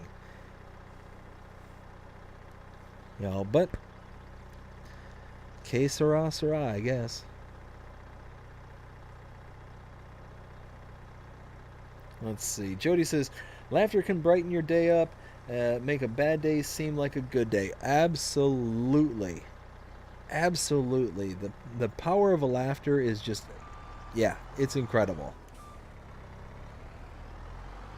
Actually, now that I said that, it just reminded me of the movie Who Framed Roger Rabbit. Laughter is a very powerful thing. Sometimes in life, it's the only weapon we have. Or it's the only tool we have. The only tool we have. Oh, I used to love that movie growing up. Who Framed Roger Rabbit? Oh, such a good movie. But I will say, the end of that movie with, oh, what's his name? The bad guy. He plays the professor in Back to the Future. Plays Doc. What was his name? Oh, no, that's just going to drive me nuts. That is going to absolutely drive me nuts. What? Lloyd. Christopher Lloyd. That's it. Christopher Lloyd played the bad guy, Judge Doom, in Who Framed Roger Rabbit. And that scene right there at the end where his eyes come out and he reveals the bright red eyes. I remember watching that as a kid. I had nightmares from that movie. Oh, but I loved it. Absolutely loved that movie. It was such a great one. And it was wild too because it was kind of a risque kind of movie, you know, kind of, sort of. You know, as an adult looking back, I can see that now as an adult. When I was a kid, I didn't know any of that stuff. It didn't even dawn on me, all the kind of innuendos and stuff that were kind of not even innuendos as per se, but kind of the tension that was in that movie. But yeah, no, it was such a great movie, such a classic. And then it had all the like classic characters in it. You had Bugs Bunny and Mickey Mouse, and you had like all these different like Tweety Bird and all these different characters that were just all a part of that movie. Oh, it was just great, fantastic movie. Let's see. Where was it? Where was I? Love that movie. My wife's favorite movie is Titanic. That's a great movie too. Yeah, Titanic's a great movie. With Leonardo DiCaprio. I forget what the woman's name played Rose. I forget her name.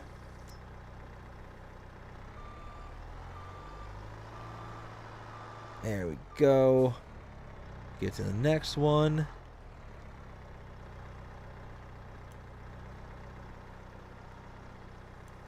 There we go. Perfect. Let's see. Jody says Michael J. Fox. Michael J. Fox. No, he wasn't. That's the kid from Back to the Future, but the one who played Doc Brown was Christopher Lloyd.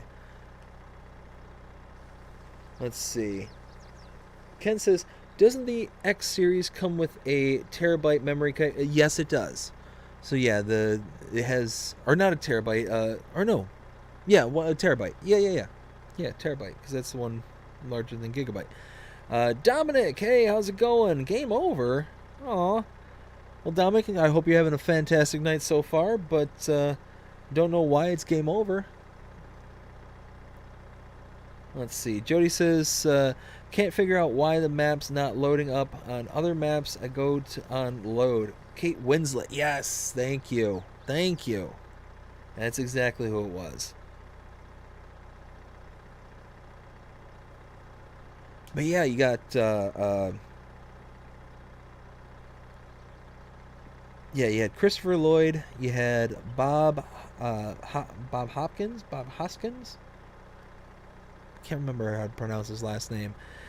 He was the guy who did who played the main antagonist there. Oh, what was his name? Eddie Valiant. And he was a great actor too. Let's see. Farmer Groot says, I'll send you a pic on Messenger of it. Oh, okay, yeah. Let me check it out. Let's see. Yeah, I'll keep an eye out for it on a Messenger, and we'll go from there.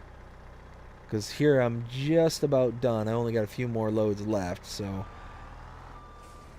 I will get there. But I'm definitely interested. I definitely want to see what the easier way is. Oops. Oh, no. Oh, caught it. Caught it.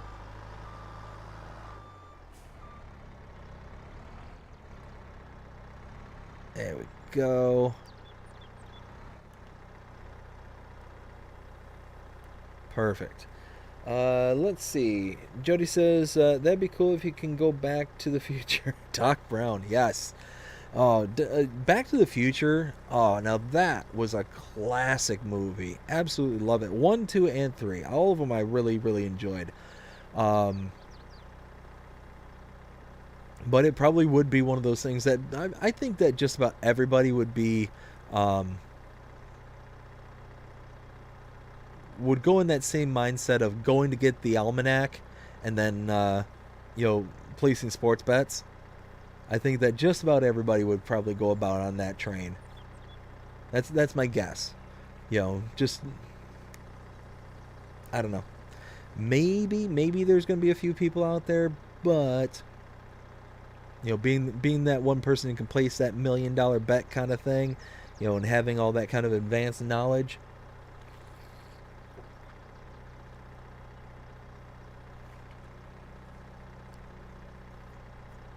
But the guy who played the main villain in that all throughout the series did such an amazing job. All the actors did an amazing job. Michael J. Fox, Christopher Lloyd, the guy who played the dad, he did a great job. Like all the characters in that were just fantastic. They all played really good characters and really good parts. Trying to think, what are some other good movies? See, that's what I like to do is I like to come on here and start talking about older movies, and then I get like a good queue of movies that I need to remember to rewatch as we go through our streams here. Gotta love it. Gotta absolutely love it.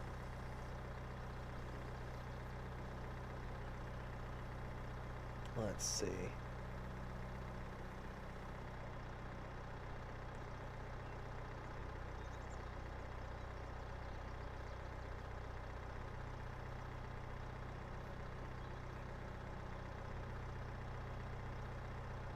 Oh, hey. I just noticed something. I don't know why, but I got a new tab on my screen. I literally just looked over and saw it and saw it was there. I've got a new tab. What does it do? Oh, well, that kind of leads me into talking about something is many of my regular viewers will know that here recently we have a new merchandise store. So we have all sorts of BDD branded products. And let's see. Let me see if this works. I'm not quite sure.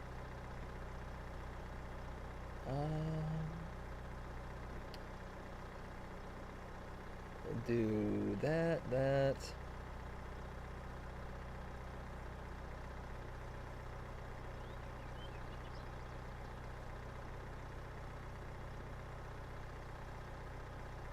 see.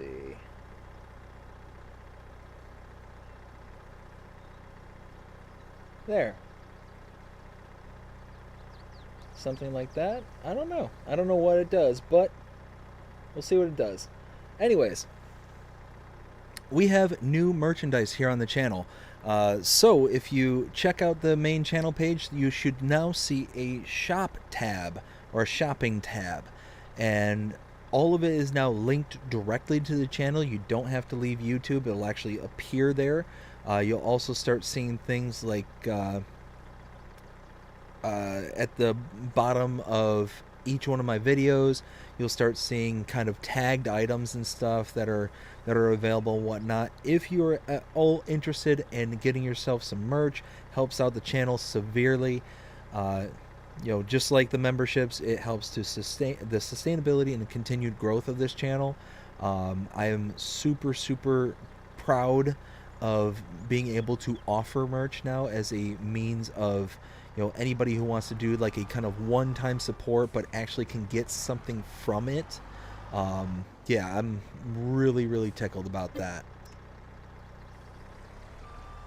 And it's one of those, it's been a long time coming. One of those where I've been wanting to do it for a very long time and finally have got the artwork to be able to do it. Again, big shout out to Predator Studios for helping create the channel art, helping to create all the badges, the emojis.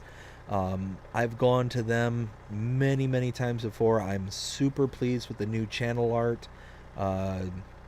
Yeah, I'm really pleased with how things are going at the moment.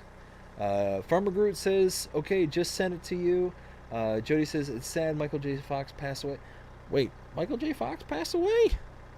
Really? When did that happen?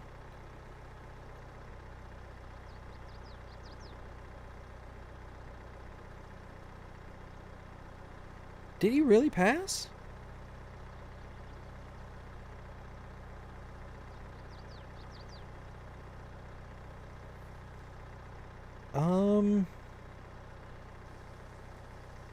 No, I think he's still going there, bud.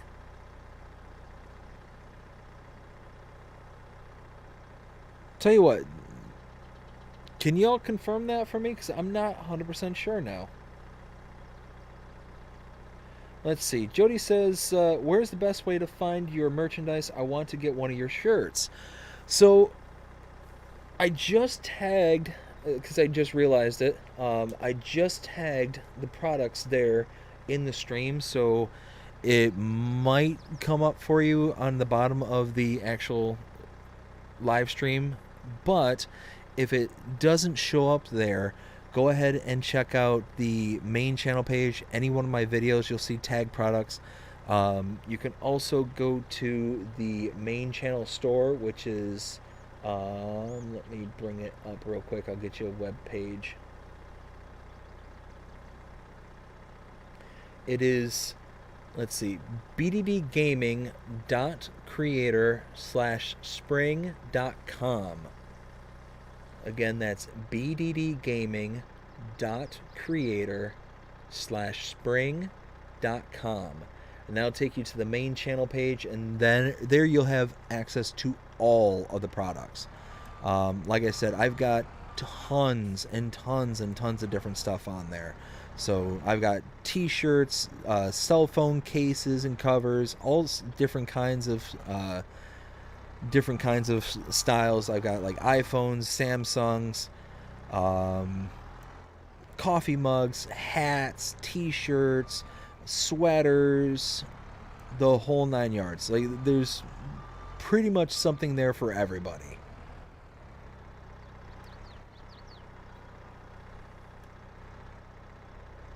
Oh, we got another full No! Really? Really? That's where you gotta dump it? Nope, that's not what I wanted. Still not what I want. Come on. Nope. Come on. There we go. All right. Let's do this. Let's fill up. Oh, we have only a little bit more to go. Not much. So this is the next load. Let's see.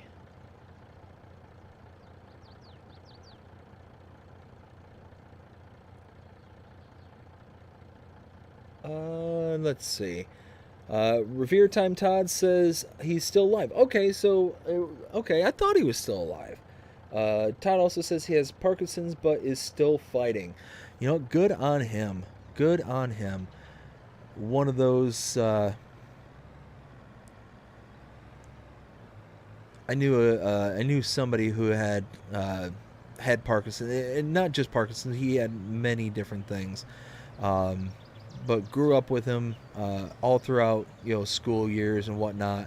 And it was shortly after he graduated high school. It was like he was either 19 or 20. He ended up passing away. Like I said, it wasn't from Parkinson's, but it was Parkinson's in conjunction with several other things that was wrong with him. Yeah, so somebody I knew growing up was kind of. I wouldn't say like friends, but kind of like on again, off again kind of friends, all throughout school years. Super nice guy. Was always very nice. But yeah, no, it was just one of those that it was just tough. It was real tough for him, and yeah, it was just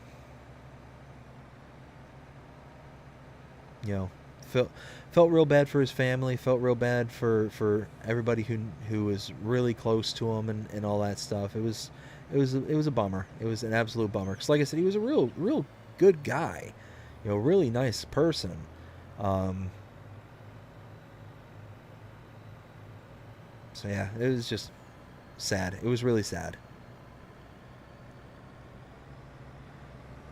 And it was one of those that it happened after I had moved away from Michigan and came down here to Florida. So I kind of heard it on the grapevine, from like friend of a friend of a friend kind of thing. And one of those, oh, did you hear? And it's like, oh, no way, that's awful. I was pretty bummed out, really bummed out for his family, because I knew his family, I knew his sister and all that stuff. And yeah, it was just terrible, just terrible. Let's see. Jody says, I want to start my channel at where I post videos. Do it, bud. Absolutely. That'd be awesome. One of those where, are you looking to do like farming simulator content, or are you looking to do something else? And if so, what was I going to say?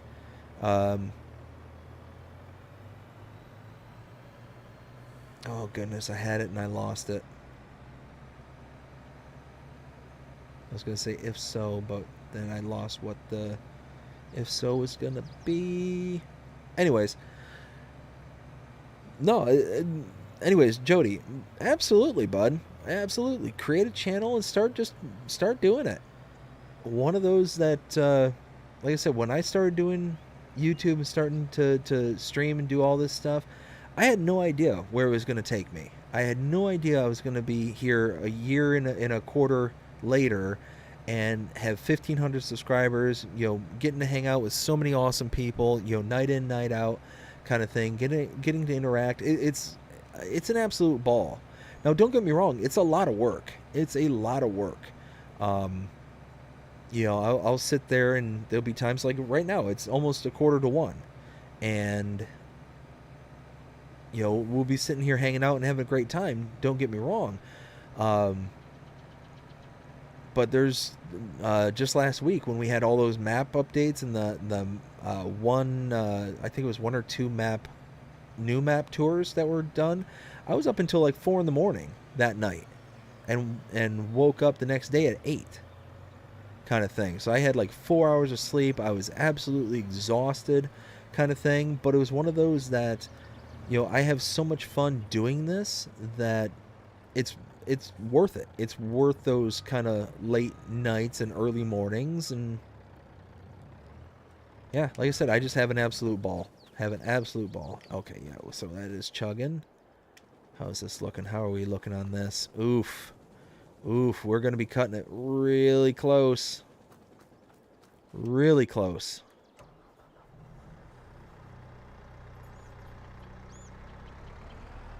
Let's see. Let's go ahead and...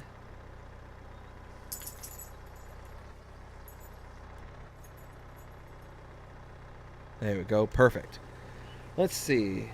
Saskatchewan says, well, I'm heading to have a fantastic... Oops. Just jumped.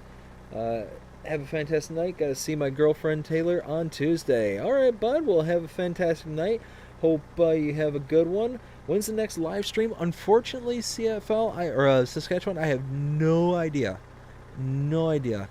One of those that most likely I'll do another episode after this one. So I'm thinking at minimum, at the earliest, it's going to be, let's see, if I record tomorrow and I'm able to get it recorded and released right away, then potentially the earliest the episode would drop would be, let me think, today's Thursday, technically, so it'd technically release Friday. Yeah, it'd release Friday, so probably the earliest would be Saturday, maybe Sunday. So that's kind of my best guess at this point. Let's see. Dave, close the cover on the trailer. I can't, but I'm loading into it. Let's see. Todd says, do you get credit for referring your graphic designer? No, absolutely not. No, it's just they have done so much good work for me that I like to give them a shout out. One of those that they've worked very, very hard on getting me the badges, the emojis, the channel logo, all that stuff now, that I just like giving them a shout out because I think that it's, I think they did a great job. I think they do fantastic work. So when, I work with people to, do that kind of stuff, I like to give, shout outs and stuff like that. So I feel that that's only fair, besides, I obviously pay for the artwork and all that stuff, but it's one of those that if for somehow, some way that the word that I shout out or something like that gets them, any little extra or something like that, then that's, I think, the least I can do. But no, I don't get any like credit or anything for referring them. It's just one of those that I just do that because I think it's the right thing to do.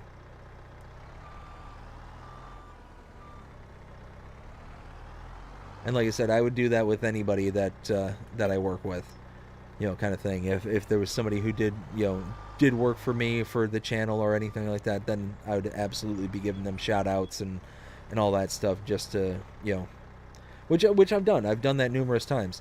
As a matter of fact, just the other day, I did a map tour for the French map that came out not too long ago. The Pelegny, was it called Pelegny? Ooh, we're all done. We are all done. Nice. So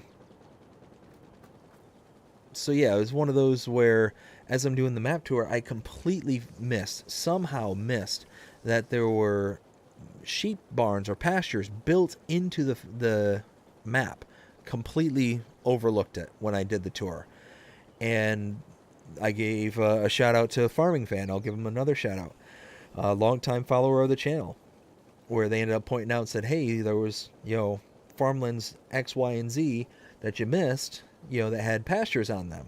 So, yeah, anytime that somebody, passes along information, does something, nice for me for the channel, there's Custom Motorsports, who's making a 3D printed necklace for me. I'll give them a huge shout out when that comes out, and when they're able to complete that. So one of those, yeah, I just think it's the right thing to do. Let's see. Where was I? Saskatchewan says, I'm going to a concert this next week. Dallas Alexander, he was a soldier, now has gone country singer. Next week, Thursday. Oh, that'll be nice. I've never actually heard of Dallas Alexander. I'll have to check them out. Do you have a link to them somewhere? I do not have a link, but if you go to Etsy and look up Predator Studio, you know what?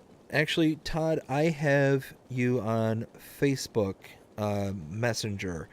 I'm sure I can find a link and send it over to you if you'd like.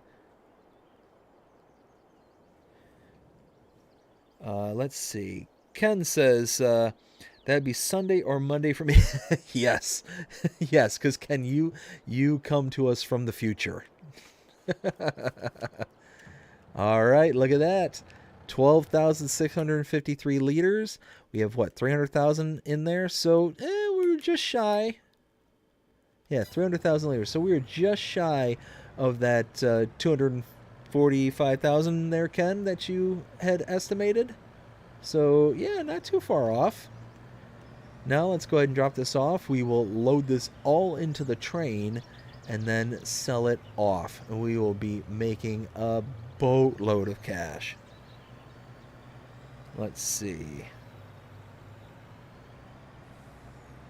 So yeah, once I get there, we'll drop all this off and see what we get out of this.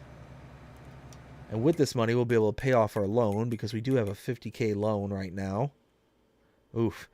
We have made negative $495,000, almost negative $500,000. But I think that's because we bought a whole bunch of stuff. Yeah, $553,000 in new vehicles. Yeah, so we bought a lot. Well, actually, we bought our harvester. That's the price of it right there. Bought our harvester and a couple other things.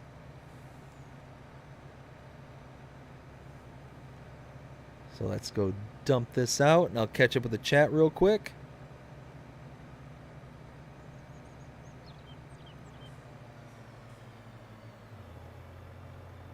There we go.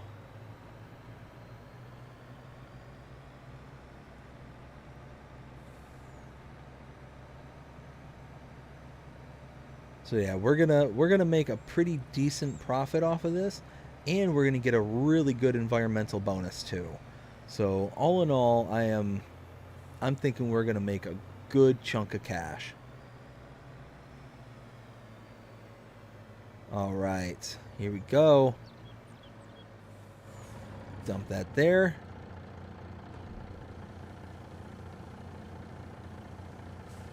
Perfect. Now let's call the train. And let's wait for them. Oh, they're way far away. Let's see. So we've got... Let's see. Todd says perfect. Saskatchewan says this week and won't be on because I will be on farm super busy because getting ready to seeding no time. FS22, I might do real life stream and video. I tell you what, Saskatchewan, that would be really cool. It'd be really cool if you were able to do like kind of a, even not a live stream, but just even if you did like a video, like if you're able to mount your phone or something to the tractor and just kind of, show that going around the farm and whatnot, especially if you're using the big old Vaderstat Seed Hawk like that, the 80-foot footer, like you were saying. I mean, that'd be really cool to see that, in like, not obviously in real life, but that'd just be really cool to just see full sentence stop. So yeah, that'd be something cool to post to your channel there, bud. Lost a lot of weight. Hell, congratulations there, bud. Ken says, cool, so what do I win? What do I win for the guess? A high five. Oh, and now I'm waiting for the train to crush me, apparently. To do the high five. I clapped my hands, and then the controller dropped and started walking right into the middle of the... Oh, you know what? The train has possession powers. It pulls me onto the tracks. Oh my goodness. I mean, but technically, Todd, technically, Ken, Price is Right rules means that you were over in your guess, so technically not the winner. But because you were the only one that entered a guess, I will say that you are the winner. So you win by default. Come on, train. Come on. We're going to have it out. You and me, mano a traino. Let's do this. Come on. Come on. It's right behind me, isn't it? Ah! Oh, my goodness. If you couldn't tell, it's starting to get a little late over here, and I'm getting a little tired. Oh, my goodness. There's the train. Yeah, you think you're so tough. You think, you ain't so tough. And boop. That's right. That's what I thought. Oh my goodness. All right. Oh, turn that back on.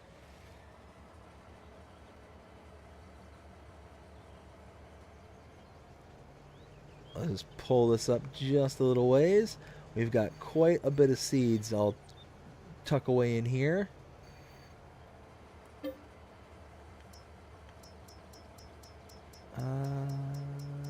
Oh, there it is. All right, so I think this first car will hold, what, 90,000, I think? I should have enough car space in order to carry this whole train full of seeds.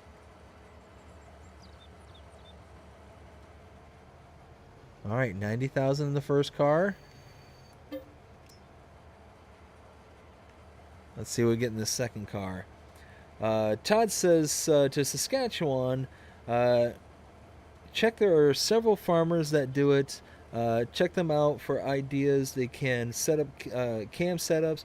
Won't give specific names without... No, Todd, whoa, hey, I am just kind of... Yeah, feel free to go ahead and give people shout-outs. That doesn't bother me whatsoever. Yeah, one of those, the only time I will ever, say, hey, that's kind of foul when it comes to things is if somebody's like actively trying to poach people away from the channel at that point in time. But giving somebody a shout out, no, absolutely feel free to give people shout outs.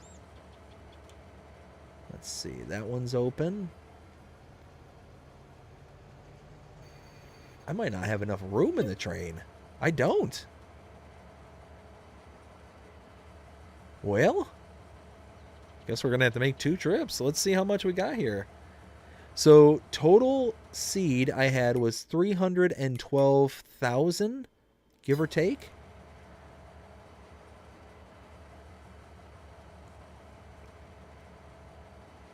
So we got 300,000 liters there, and we still have 12,000 liters of seed in the silo. A little over 12,000. But we don't have enough for this train, so let's get to going. Or as Michael Wallace would say, boogity boogity boogie, let's go racing.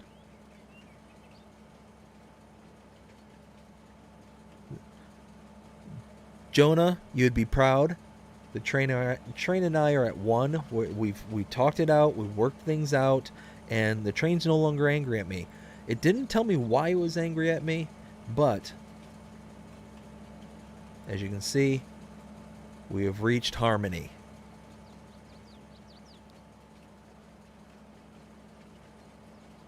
I tell you what, this is a beaut. And look at that. There's the farm in the background. Ooh, look at that. Love it. Love it.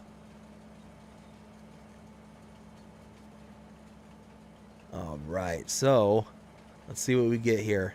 300,000 liters of seed. $1,400 per 1,000 liters. So that's 1,000 liters. Let's see. Ken says LOL. Also says how much seed. Oh, I read that. Todd says just a few acres, small farm in New York. I even built a FS farm based on theirs. Really? Oh, that's cool. All right, here we go. And ooh, boy, 423,990 and $42,000 in environmental score. Oh, yeah.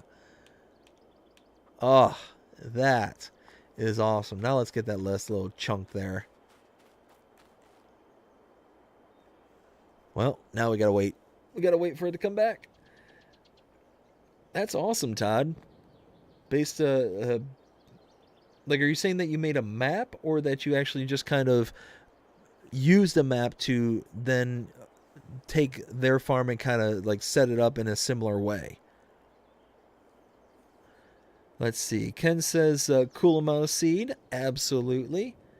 And Laura's farm. Okay. Or Laura Farms. Nice, nice. And 5 p.m. here. Holy smokes. Yeah, see, you do live in the future. You know what, Ken? I tell you what. Seeing as you live in the future, can you tell me the money ball? The numbers are going to be on the money ball? Just tell you what. If you do, I'll split it. I promise.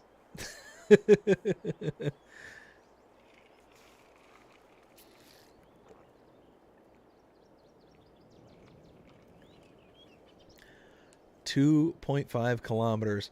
Now, I wonder, is it going to come from this direction, or is it going to come from that direction? Is it going to do the quote-unquote whole loop, or is it actually going to come from just back there and just backtrack the whole way? We shall see. Let's see.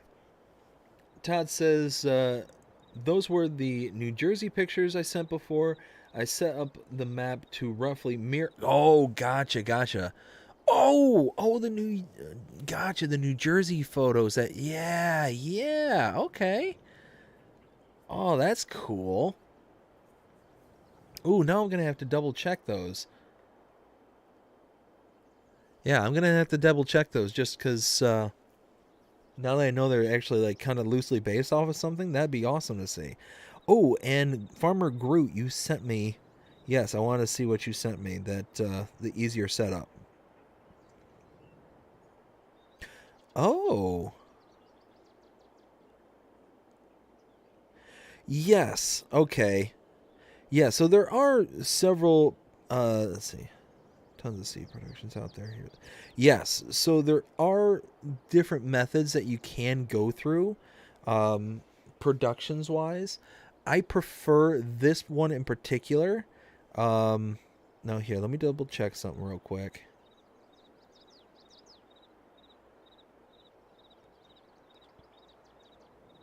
Yeah, the reason that I prefer the AGI Storm or their AGI, it came from the normal way. The reason I prefer is because, like I mentioned before, is that it gives you that kind of bonus for the amount of product in versus product out. So you get that nice little inflation for that. Like I said, had I done this through a production, then we wouldn't have gotten that little bonus and wouldn't be sitting on $500,000 right now.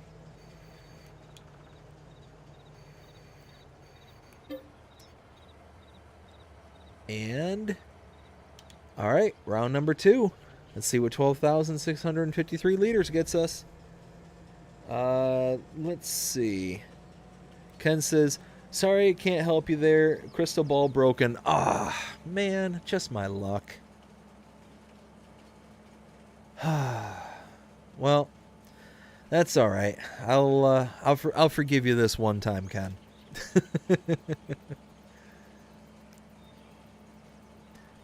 But when you get it fixed, you know who to call. Well, obviously Ghostbusters, but you know the second person to call. Just saying. Ghostbusters. Another classic movie, by the way. Love that movie. Now, before anybody goes out and says anything, I'm talking number 1 and number 2. The 2016, do not get me started on. Do not get me started on that one. I have yet to see the newest ones, but I will say that I do have hope for them because they were actually made by Harold Ramis's son, or the original director's son. It was somebody affiliated to the original, and they were like really steadfast on wanting to kind of maintain the original vibes. Ken says LOL. Look at that, 17 grand with another almost 2 grand in environmental bonus. That is awesome. Now, let's go ahead and get the truck back to the farm. We'll go ahead and close the cover like Saskatchewan. Why can't I say that word now? Saskatchewan. There we go. Woo! Like Saskatchewan asked. Let's get this back to the farm, and then I think we're going to start wrapping things up from here, because it is now 1 o'clock in the morning. I'm getting a little exhausted, but it's all good. And I think that we got a busy day planned with the little one tomorrow. I think we're going to be taking her to the jump park tomorrow. So they have I think it's called toddler time. So all the little kids get to run around and play, but it just makes me so nervous, because the last time there was quote unquote toddler time, it was more like, adult toddler time, where you had all the parents of the toddlers who were sitting there jumping around like Looney Tunes, and one parent ended up jumping on top of my daughter. Ugh. Thankfully she was okay, but like literally watch this full-grown man just jumping up and down, and my daughter, she's running around just like a toddler would, and she's running around, and all of a sudden she goes onto the same, like, she starts running in one direction and then beelines it to the next trampoline to her right, which this guy's jumping on, and she falls over, and this guy just jumps and lands right on the middle of her back. Now, thankfully, he felt something underneath her, and I think he also heard me screaming at the same time, so I think he kind of put 2 and 2 together rather quickly. So I don't think a lot of his weight came down on top of her, but she was upset. She was crying, and I was very, very much freaking out. So yeah.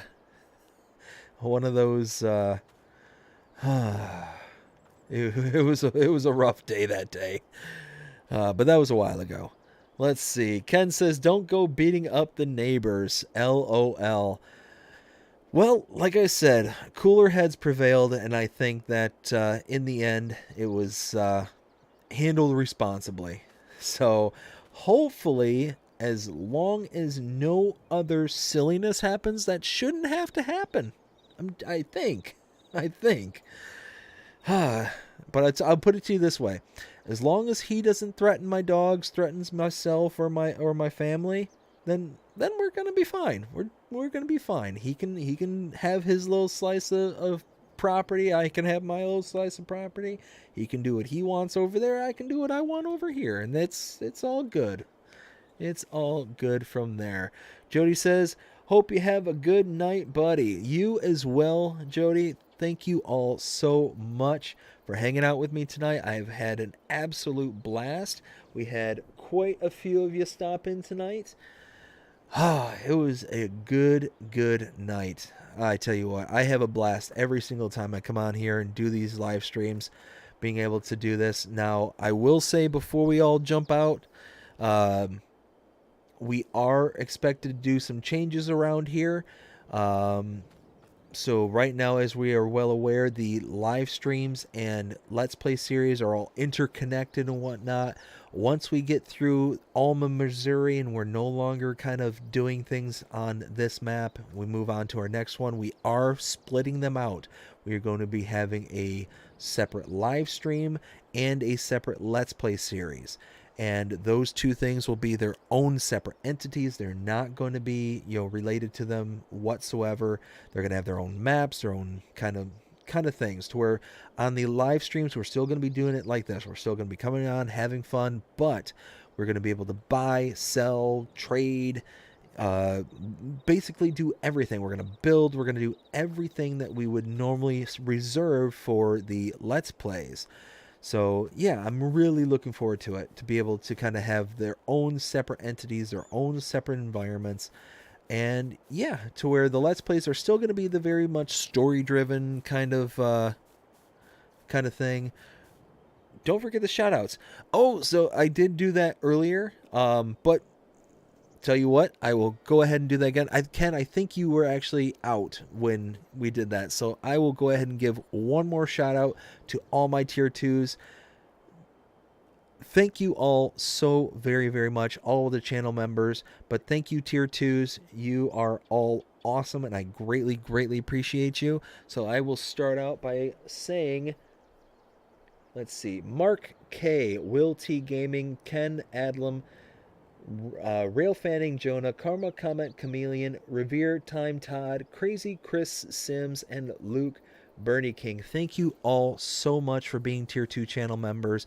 Again, just like I was saying earlier in the stream, if you want to be a channel member, check out the join button or the link in the description below, or the join button on the main channel page. We've got two tiers, one at 99 cents, one at $4.99 a month. Both of them have amazing perks. You get early access to edited content such as the Let's Play series and the channel shorts. You get channel badges, custom emojis. All that's at the 99 cent a month tier 1 level. And at tier 2, you get everything I just mentioned, plus a shout out every single live stream. Again, thank you all so very, very much. It goes to help out severely with the sustainability and continued growth of this channel. And I greatly appreciate every single one of you. I also greatly appreciate all my subscribers.